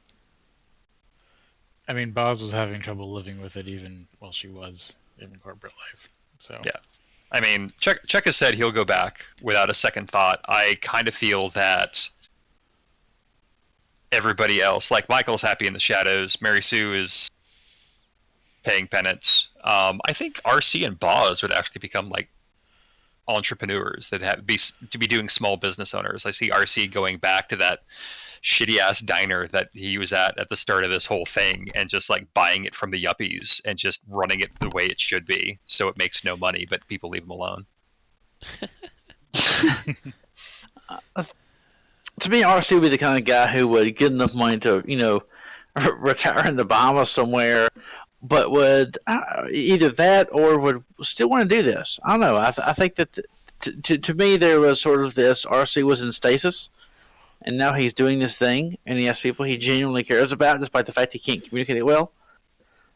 And I think he wants to keep doing that. I think RC would be in a pretty rough spot if, say, everyone had a way out. Like, let's say everyone won the lottery or something. RC would, I think, would go back to being lost, and not, he would go back but not feel, content.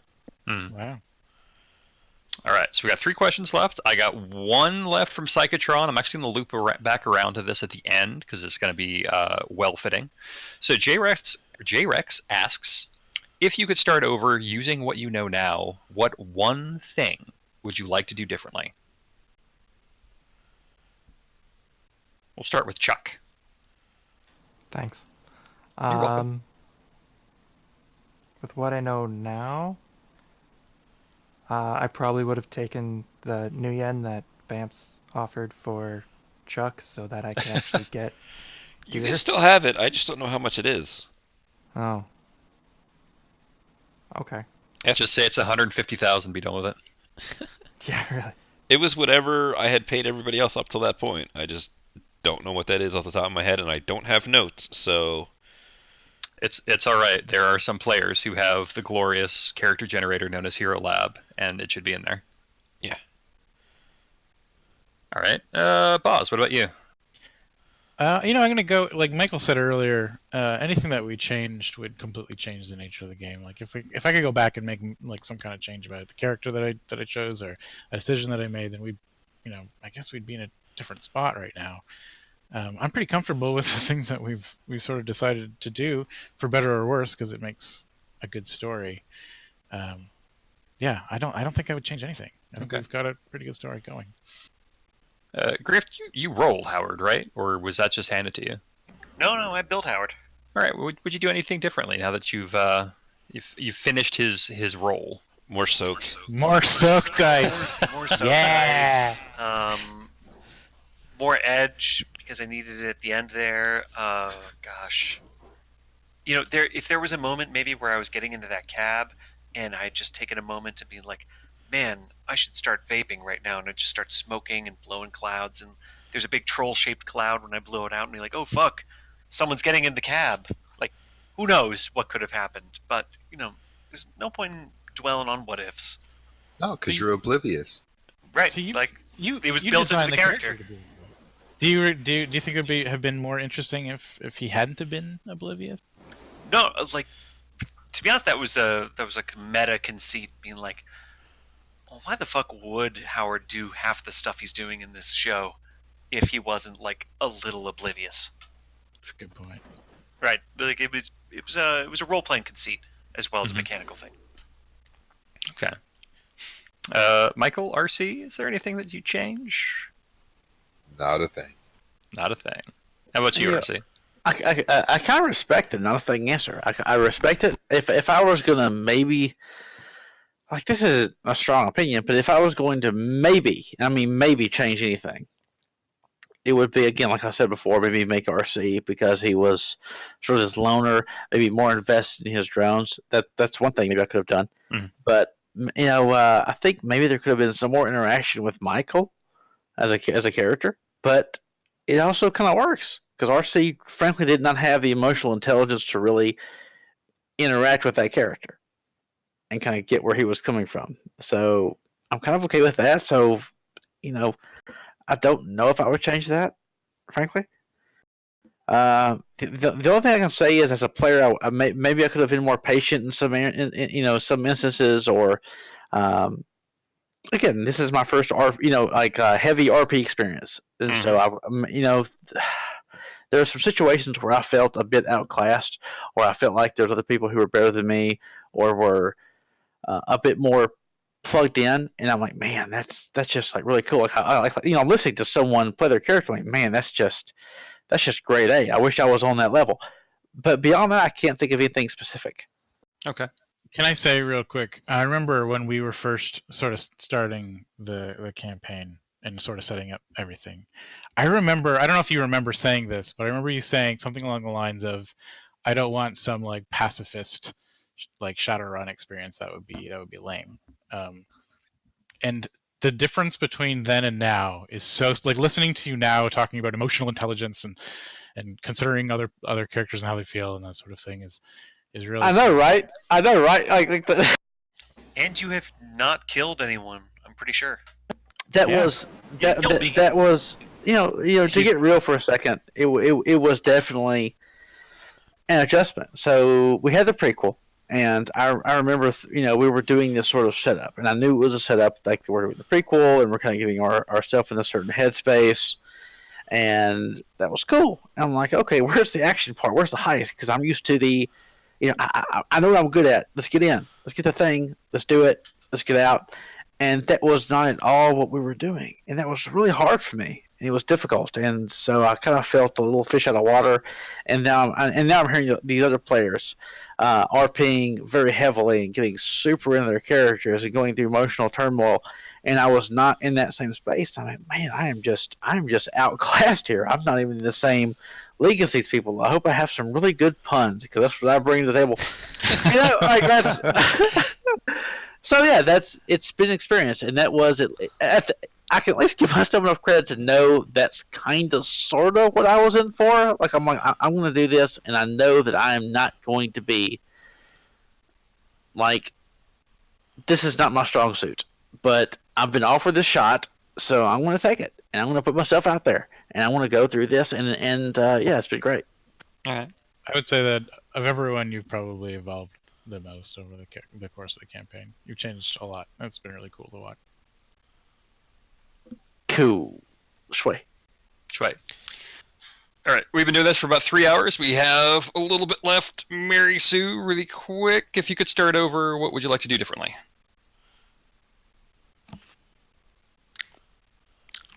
If I could start over, I don't think I would do anything differently. You would have ordered that everything. Hell. Right? Fucking pizza! Fucking 4 hours. 4.5 hours! Jesus. I'm just now eating it. We can tell. Anyway. Mm-hmm. All right. Okay, so for anybody, is there an NPC waiting in the wings that you would like to interact with more or deeper?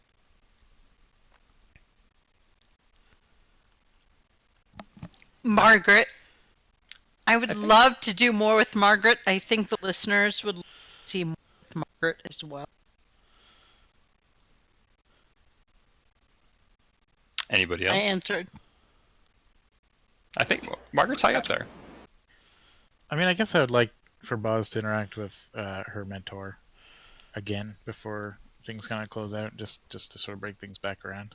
But The mentor Hey, man, suit? I'm available.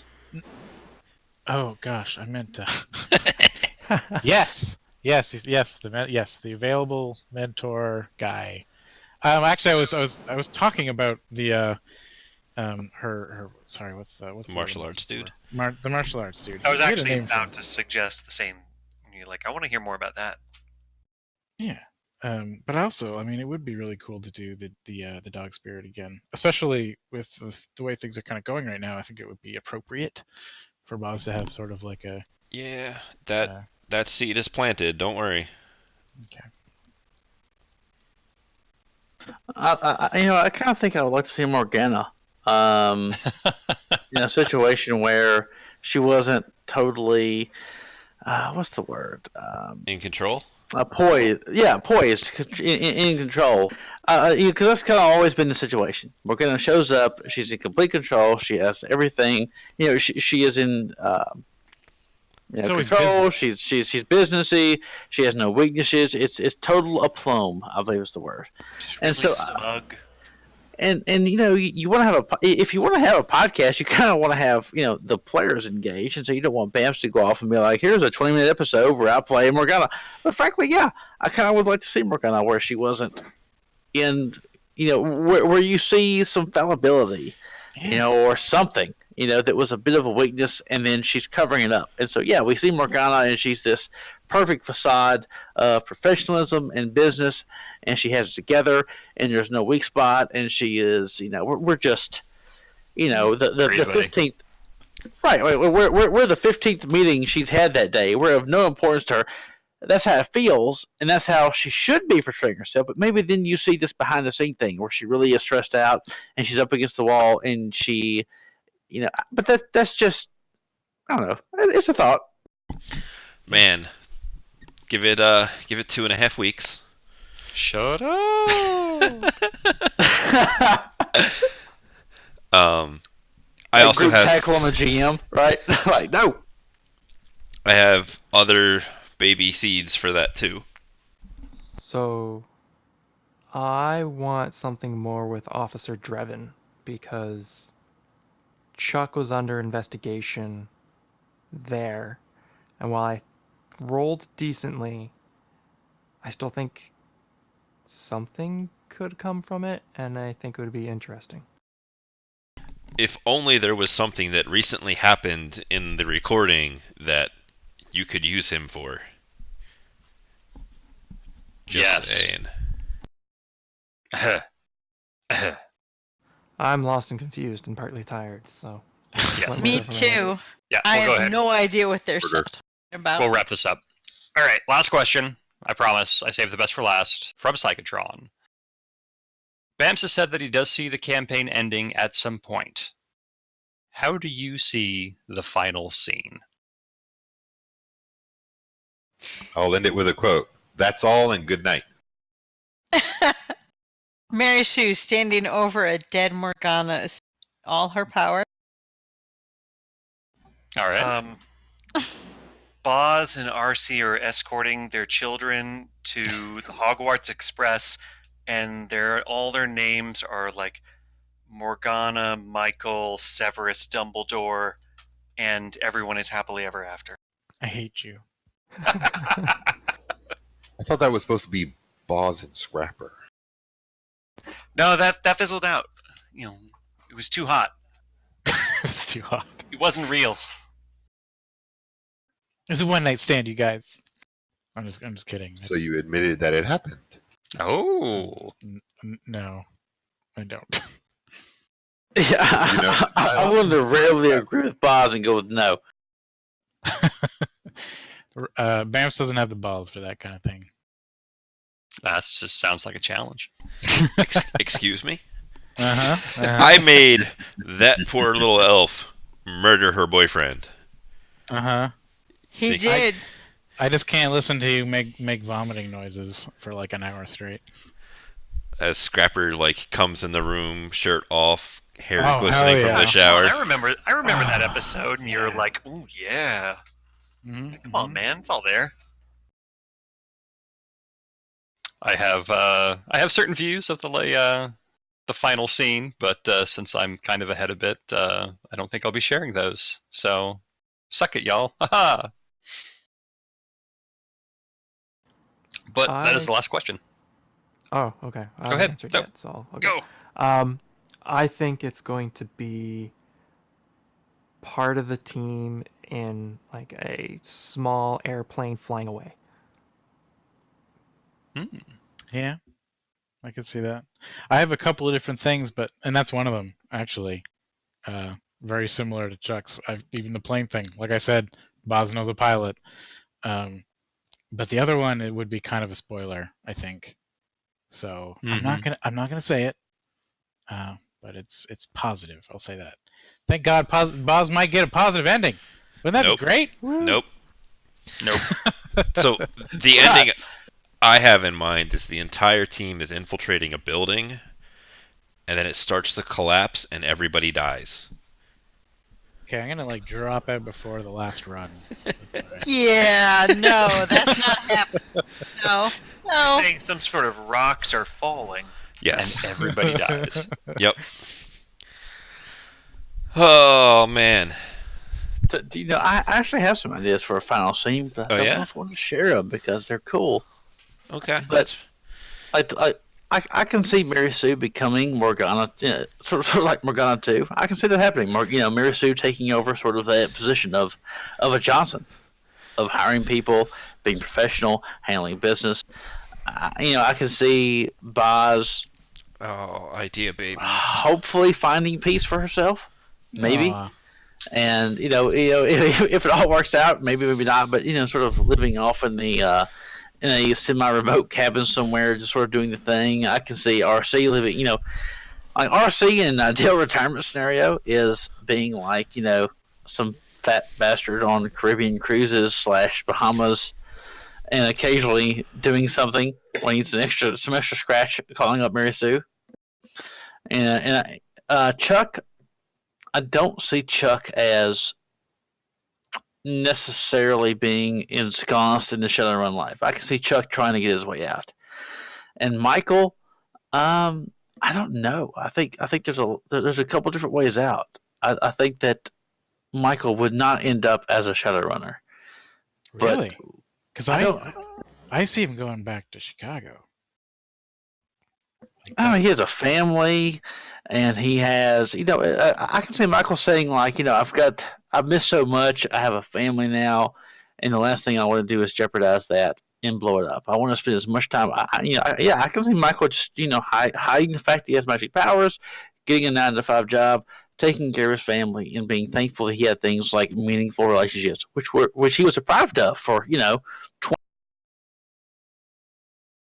I mean, he got his family out of Chicago. I don't think he'd go back.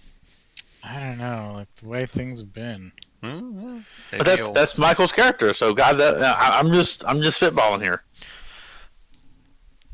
Yeah, who knows? I've got my kitty now.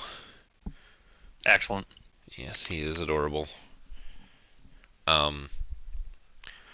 With that out of the way, I guess it's time to look forward to future stuff. So if you guys here wanna bow out, because I know it's RC's bedtime almost. Well, I'm good so far. Okay. Cool. Then what's next? As was mentioned in one of the questions, yes, I have always planned for this story to come to an end. At some point, the story of these people coming into the shadows and adapting, sink or swim, surviving, however you want to look at it, is going to hit a point where it's no longer a question, right? You look at them, you're like, they are Shadowrunners. They are not wage slaves. They are not out of their element. This is who they are now. And given with how the Howard run has gone, I feel like we are coming closer and closer to that. There's still a lot of stuff to explore and talk about. And I've talked about this with the cast, that given as, let's say all but one of the characters had kind of moved on from their big, like, oh my god, I hate this guy, that they were becoming more of that Shadowrunner that is our end state, as it were. Good news is we still have several months of stuff recorded, and probably at least 2 to 3 months worth of more playing to do. And we don't have a planned ending. But when the 2-year anniversary comes along, we will probably not have been playing Shadowrun. That being said, we do have plans. Up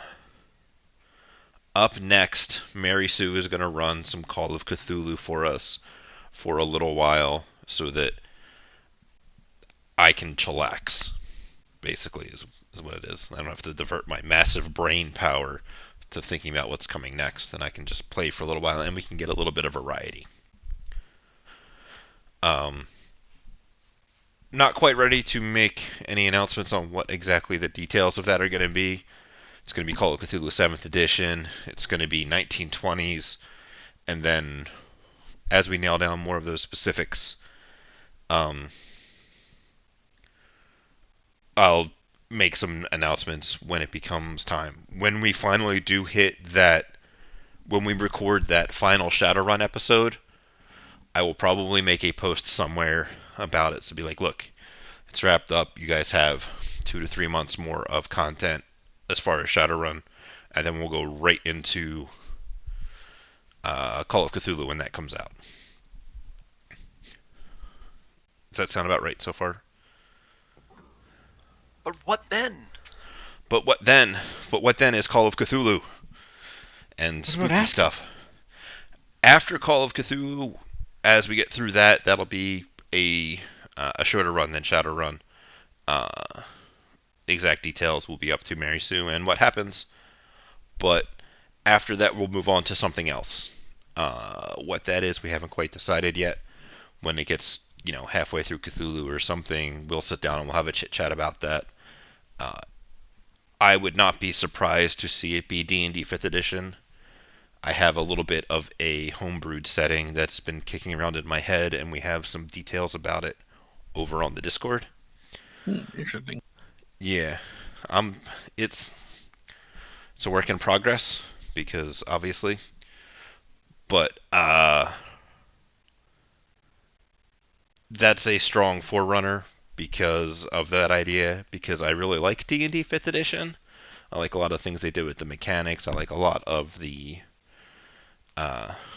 way they streamlined everything. But there's lists of other things in there that might crop up, maybe as a shorter thing, maybe as something else, depends upon where we get. With that being said, Oz, our wonderful sound guy, our best sound guy, our royal Only sound bard, guy.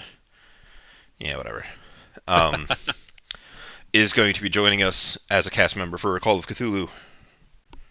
I am. It's exciting. It's definitely a thing. It's also terrifying. It's wonderful. No, it isn't. It's wonderful. I can't be. I think it's great. Unfortunately, I will not be there, but I think that Oz is great. It will work out. It will be. He is great and terrible. I am both of those Yes, things. he is both of those things. Trust me. So while we'll be getting rid of terrible RC puns, we will only be replacing them with terrible Oz puns. This is also true. To move that along, he is also going to be doing, as of current, we'll see how busy he gets, all of the sound stuff for Cthulhu. He's going to be doing all the editing, all the sound effects, and that kind of stuff. And in exchange, the plan at the moment is to open up like a $5 Patreon tier and maybe an additional one so that while he's doing the sound design for Cthulhu, I'm going to go back and write up all of the runs that we did for Shadowrun and release them to you guys so that if you want to do any of the runs that we did, you have all of my notes and that I'll have to go and make. And I hope to flesh that kind of stuff out in, I don't know, 3-4 page documents. I don't know how big it'll turn out to because notes are weird and I've never done it before. And then I know Mary Sue takes notes, so moving forward with Cthulhu, also releasing those notes so that you guys have access to that, and then probably going to try and find a way to have the character sheets separate so that this way we can be like, okay, here's the character sheets they have for going into the first mission or whatever for Cthulhu, and then when that's done, give you the sheets for the next one, and then the notes for the previous one is my kind of hope. It's a hope. It is a hope and a plan at this point. And I hope to fulfill that. Yeah. It'll happen. I'll do it for you because you're You're my not- friend of over 2 years that Ugh. you don't even remember. The important thing is that you're not doing it for me, but that you are doing it for the people that support the show. I love them more than I love. I'm not surprised. As it should be, honestly. There you go. What's more important than fans? Alcohol. Alcoholic fans. Yeah, that's true. Yeah. And Drinking you know, with fans is sort of the best combination. Alcohol fuel dragsters. and at least the fans don't have that weird upward Canadian inflection. Now, unless the fans are buying me alcohol, in which case, then it's the fans. Hey, Gen Con, baby. Gen Con. Gen Con. Yeah, I'm hearing good things about Gen Con. Yes. Come. All right, Come maybe I see will. the Without a Net Gotta wait and cast see. at Gen Con this year. Mm-hmm. Not gonna lie, one of the members from my D&D face-to-face group is on the Discord and has listened to the podcast and stuff. She bought shirts, and it's really weird, and I was expecting when we went over there last week for her to be wearing one to be like, hey! Because I told her I feel like it's weird. Is it weird? it's me being weird, but yes, it feels weird to have somebody wearing merchandise of a thing that you did. I have a shirt. I just ordered the Sunset Scrapyard shirt in a long sleeve tee for winter. It's very nice. I love it. That sounds awesome. It is. It's great. Uh, Although I have to get a Cybernautics shirt now because I feel like I have to support both. You don't want to show favoritism. God. I don't. Who's your I favorite have to do podcast that. project? You have to tell me now. Without a net. Okay. Oh, that's recorded in history. That's on the record. Wisely. It's on the record. And going forward, like the increased Patreon money will hopefully be able to fund more character art, more cool sound effect things to support Oz doing that, and then to also support Oz for doing that, because it's a lot of work, and I want to do stuff for him. One other thing that it will also be funding is I have a plan to do a remastering project of all previous episodes of Without a Net, and we'll probably start with the prologues. So with the improved Patreon levels, we will also see re-releases of that content that's been fully edited and sound effects added. Oh, that's awesome. That is ridiculously ambitious, man. It is. That's I a lot am- of content to do. I'm a ridiculous person. That's why I didn't say it. Uh-huh. And one of the things that was brought up in the chat tonight was an idea for just a like a tip jar, where people can just, instead of going through Patreon to support the show or buying T-shirts or whatever, they could just be like, "Here is some money for you." And it's like, when we were setting up the website, that was an idea. I was like, "Oh, how can we do this?" And then, because I don't know anything about technology, and Chuck and Zakara did like all of the website work, which is great, and I love them for it. But Kofi's good for that sort of thing. yeah, Coffee or whatever. Yeah, I didn't know you wanted a tip jar. I could probably set that up. I didn't know I wanted a tip jar either. I didn't know how that worked. So I guess I'm confused. Why can't people just like be like, oh, I want to give this person some money, so I'm gonna go on Patreon and I'm gonna give them like an amount of money that I think is a tip, and I'm gonna cancel my Patreon after that because that's all I want to give. Did you see? Did It's you like hear? 3 extra steps. People aren't. You can't expect them to do that. Oh. It's a lot of steps. But then they get access to all the content that's available. for Right. them. And if Wow. they wanted to just say, go to this tip jar, donate some money, and I could have it automatically set up to send them a scripted email with like Links and stuff. with a link to like a Google Drive document of like, here's the zip file for the entire prologue. Here you go. Yeah. It's a great idea. I would love to have that, like a zip file of the entire prologue, and I would wait for Oz to remaster it. But I would love to have that, and I don't know, kind of for posterity. The prologue was like- some of my favorite stuff, honestly. I loved the prologue. You know, I did too, and I would love to have that, and I would love to have. I know I'm sitting out the Call of Cthulhu game for a bit. You know, I got married. Time is of the essence. But I Take would that very break much. while you can. I would like to have a break, and I kind of lament not being able to play. Sitting out. Singing out. God, I do need the break, but I would have loved to have played it. And if we go back and play something else, I would love the opportunity to play a character, knowing what I know now about RP and kind of exercising those role-playing muscles. I think that would be really cool. Fear not, there is a small list of people that are on a like a will call list for when spots open up, and don't worry, you're back on it after Cthulhu. Yay! I enjoyed the Cthulhu game we played with the Halloween game.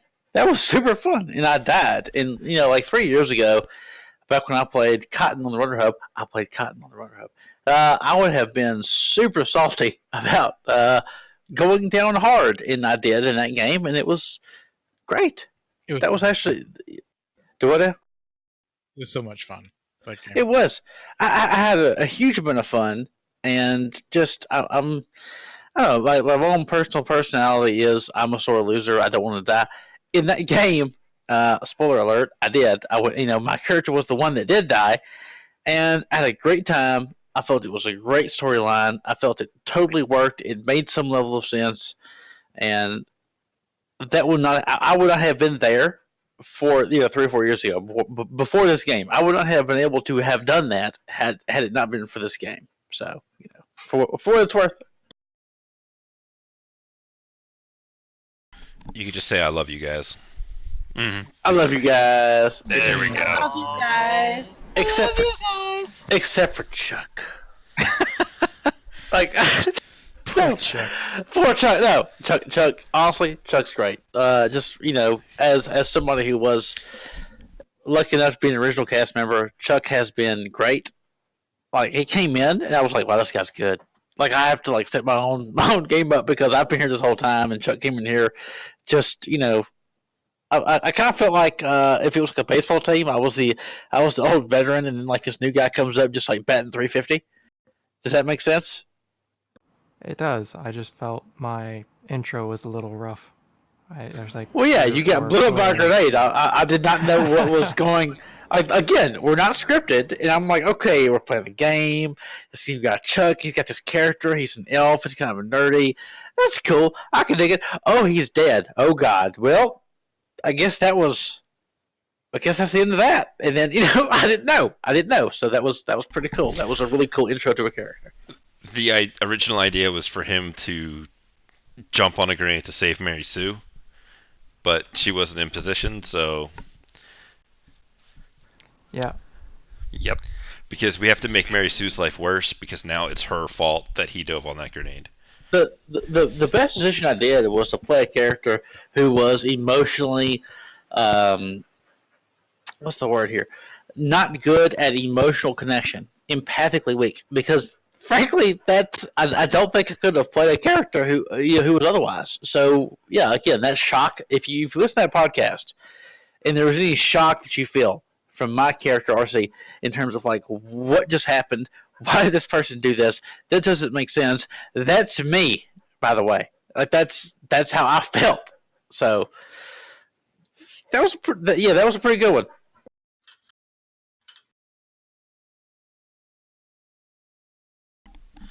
Man.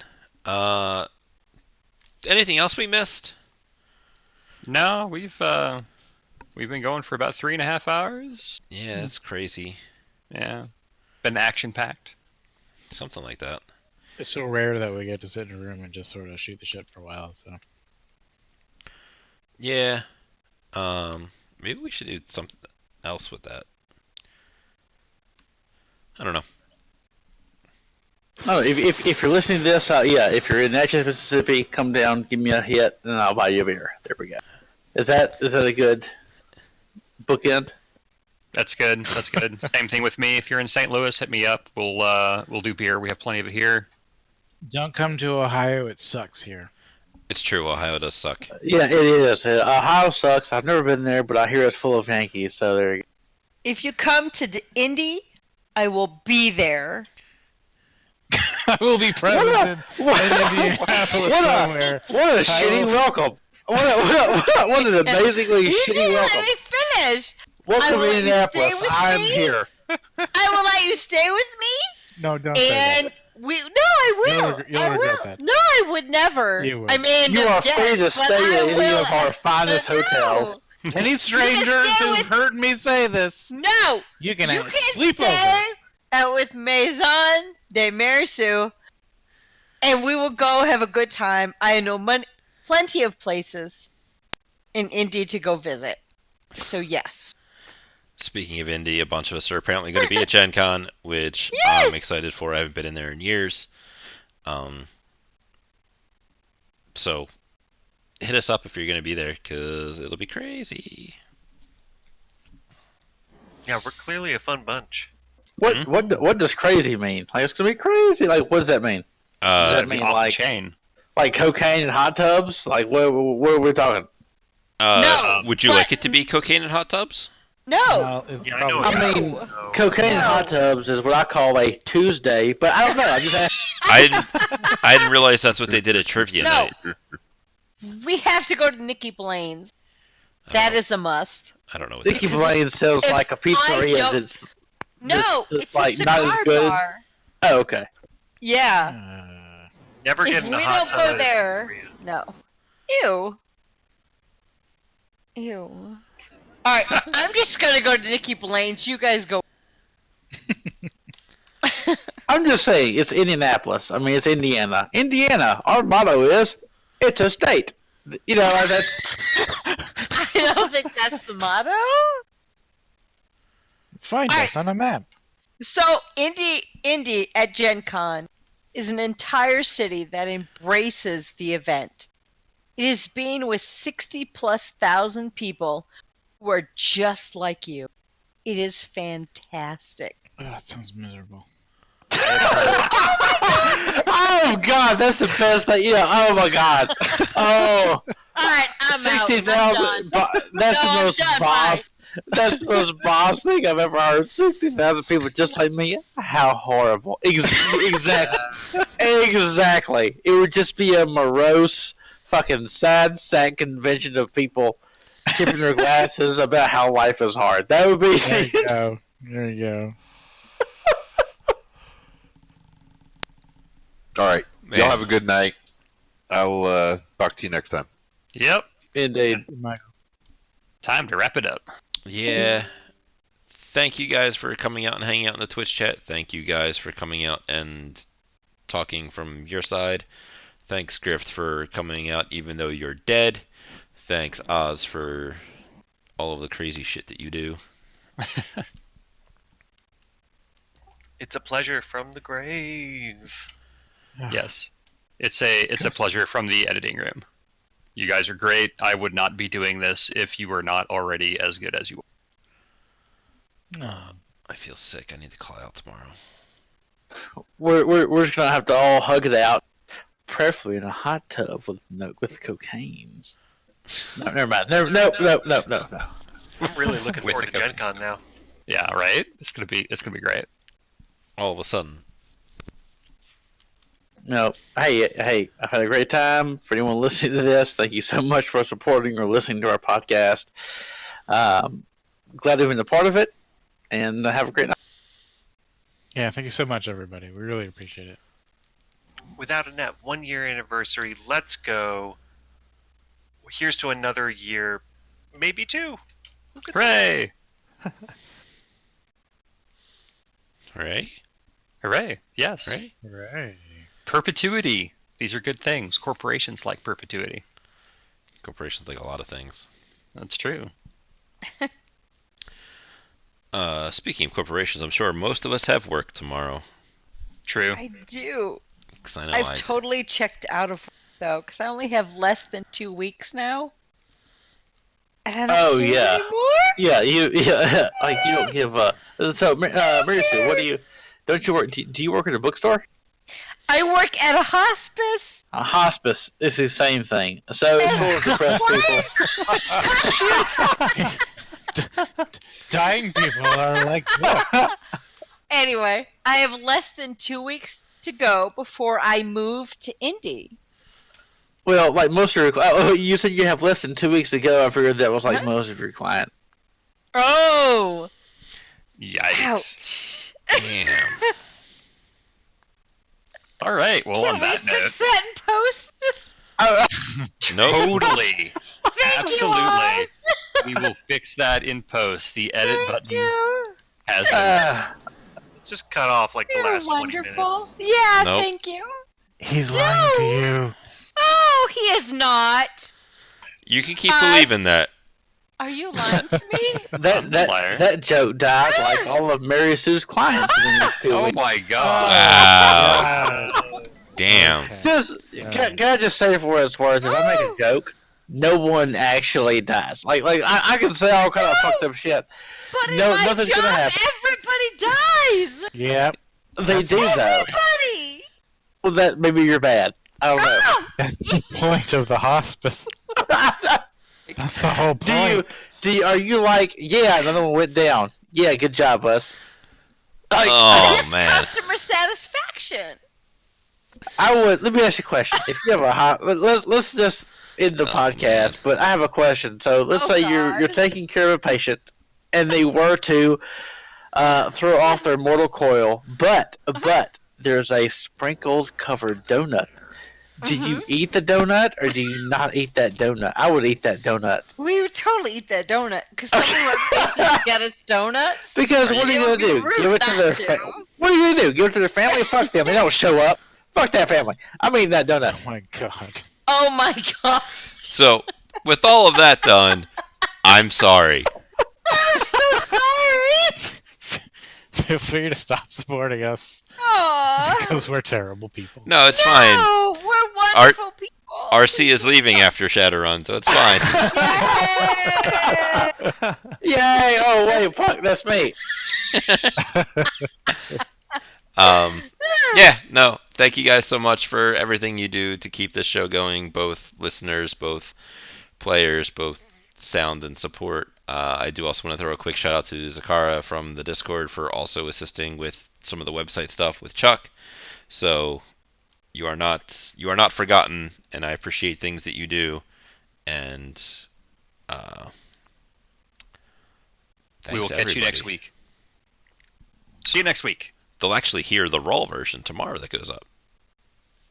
Good night. Oh, that raw version. Yeah. Boz looks horrible in. Wait, what? What? Nope.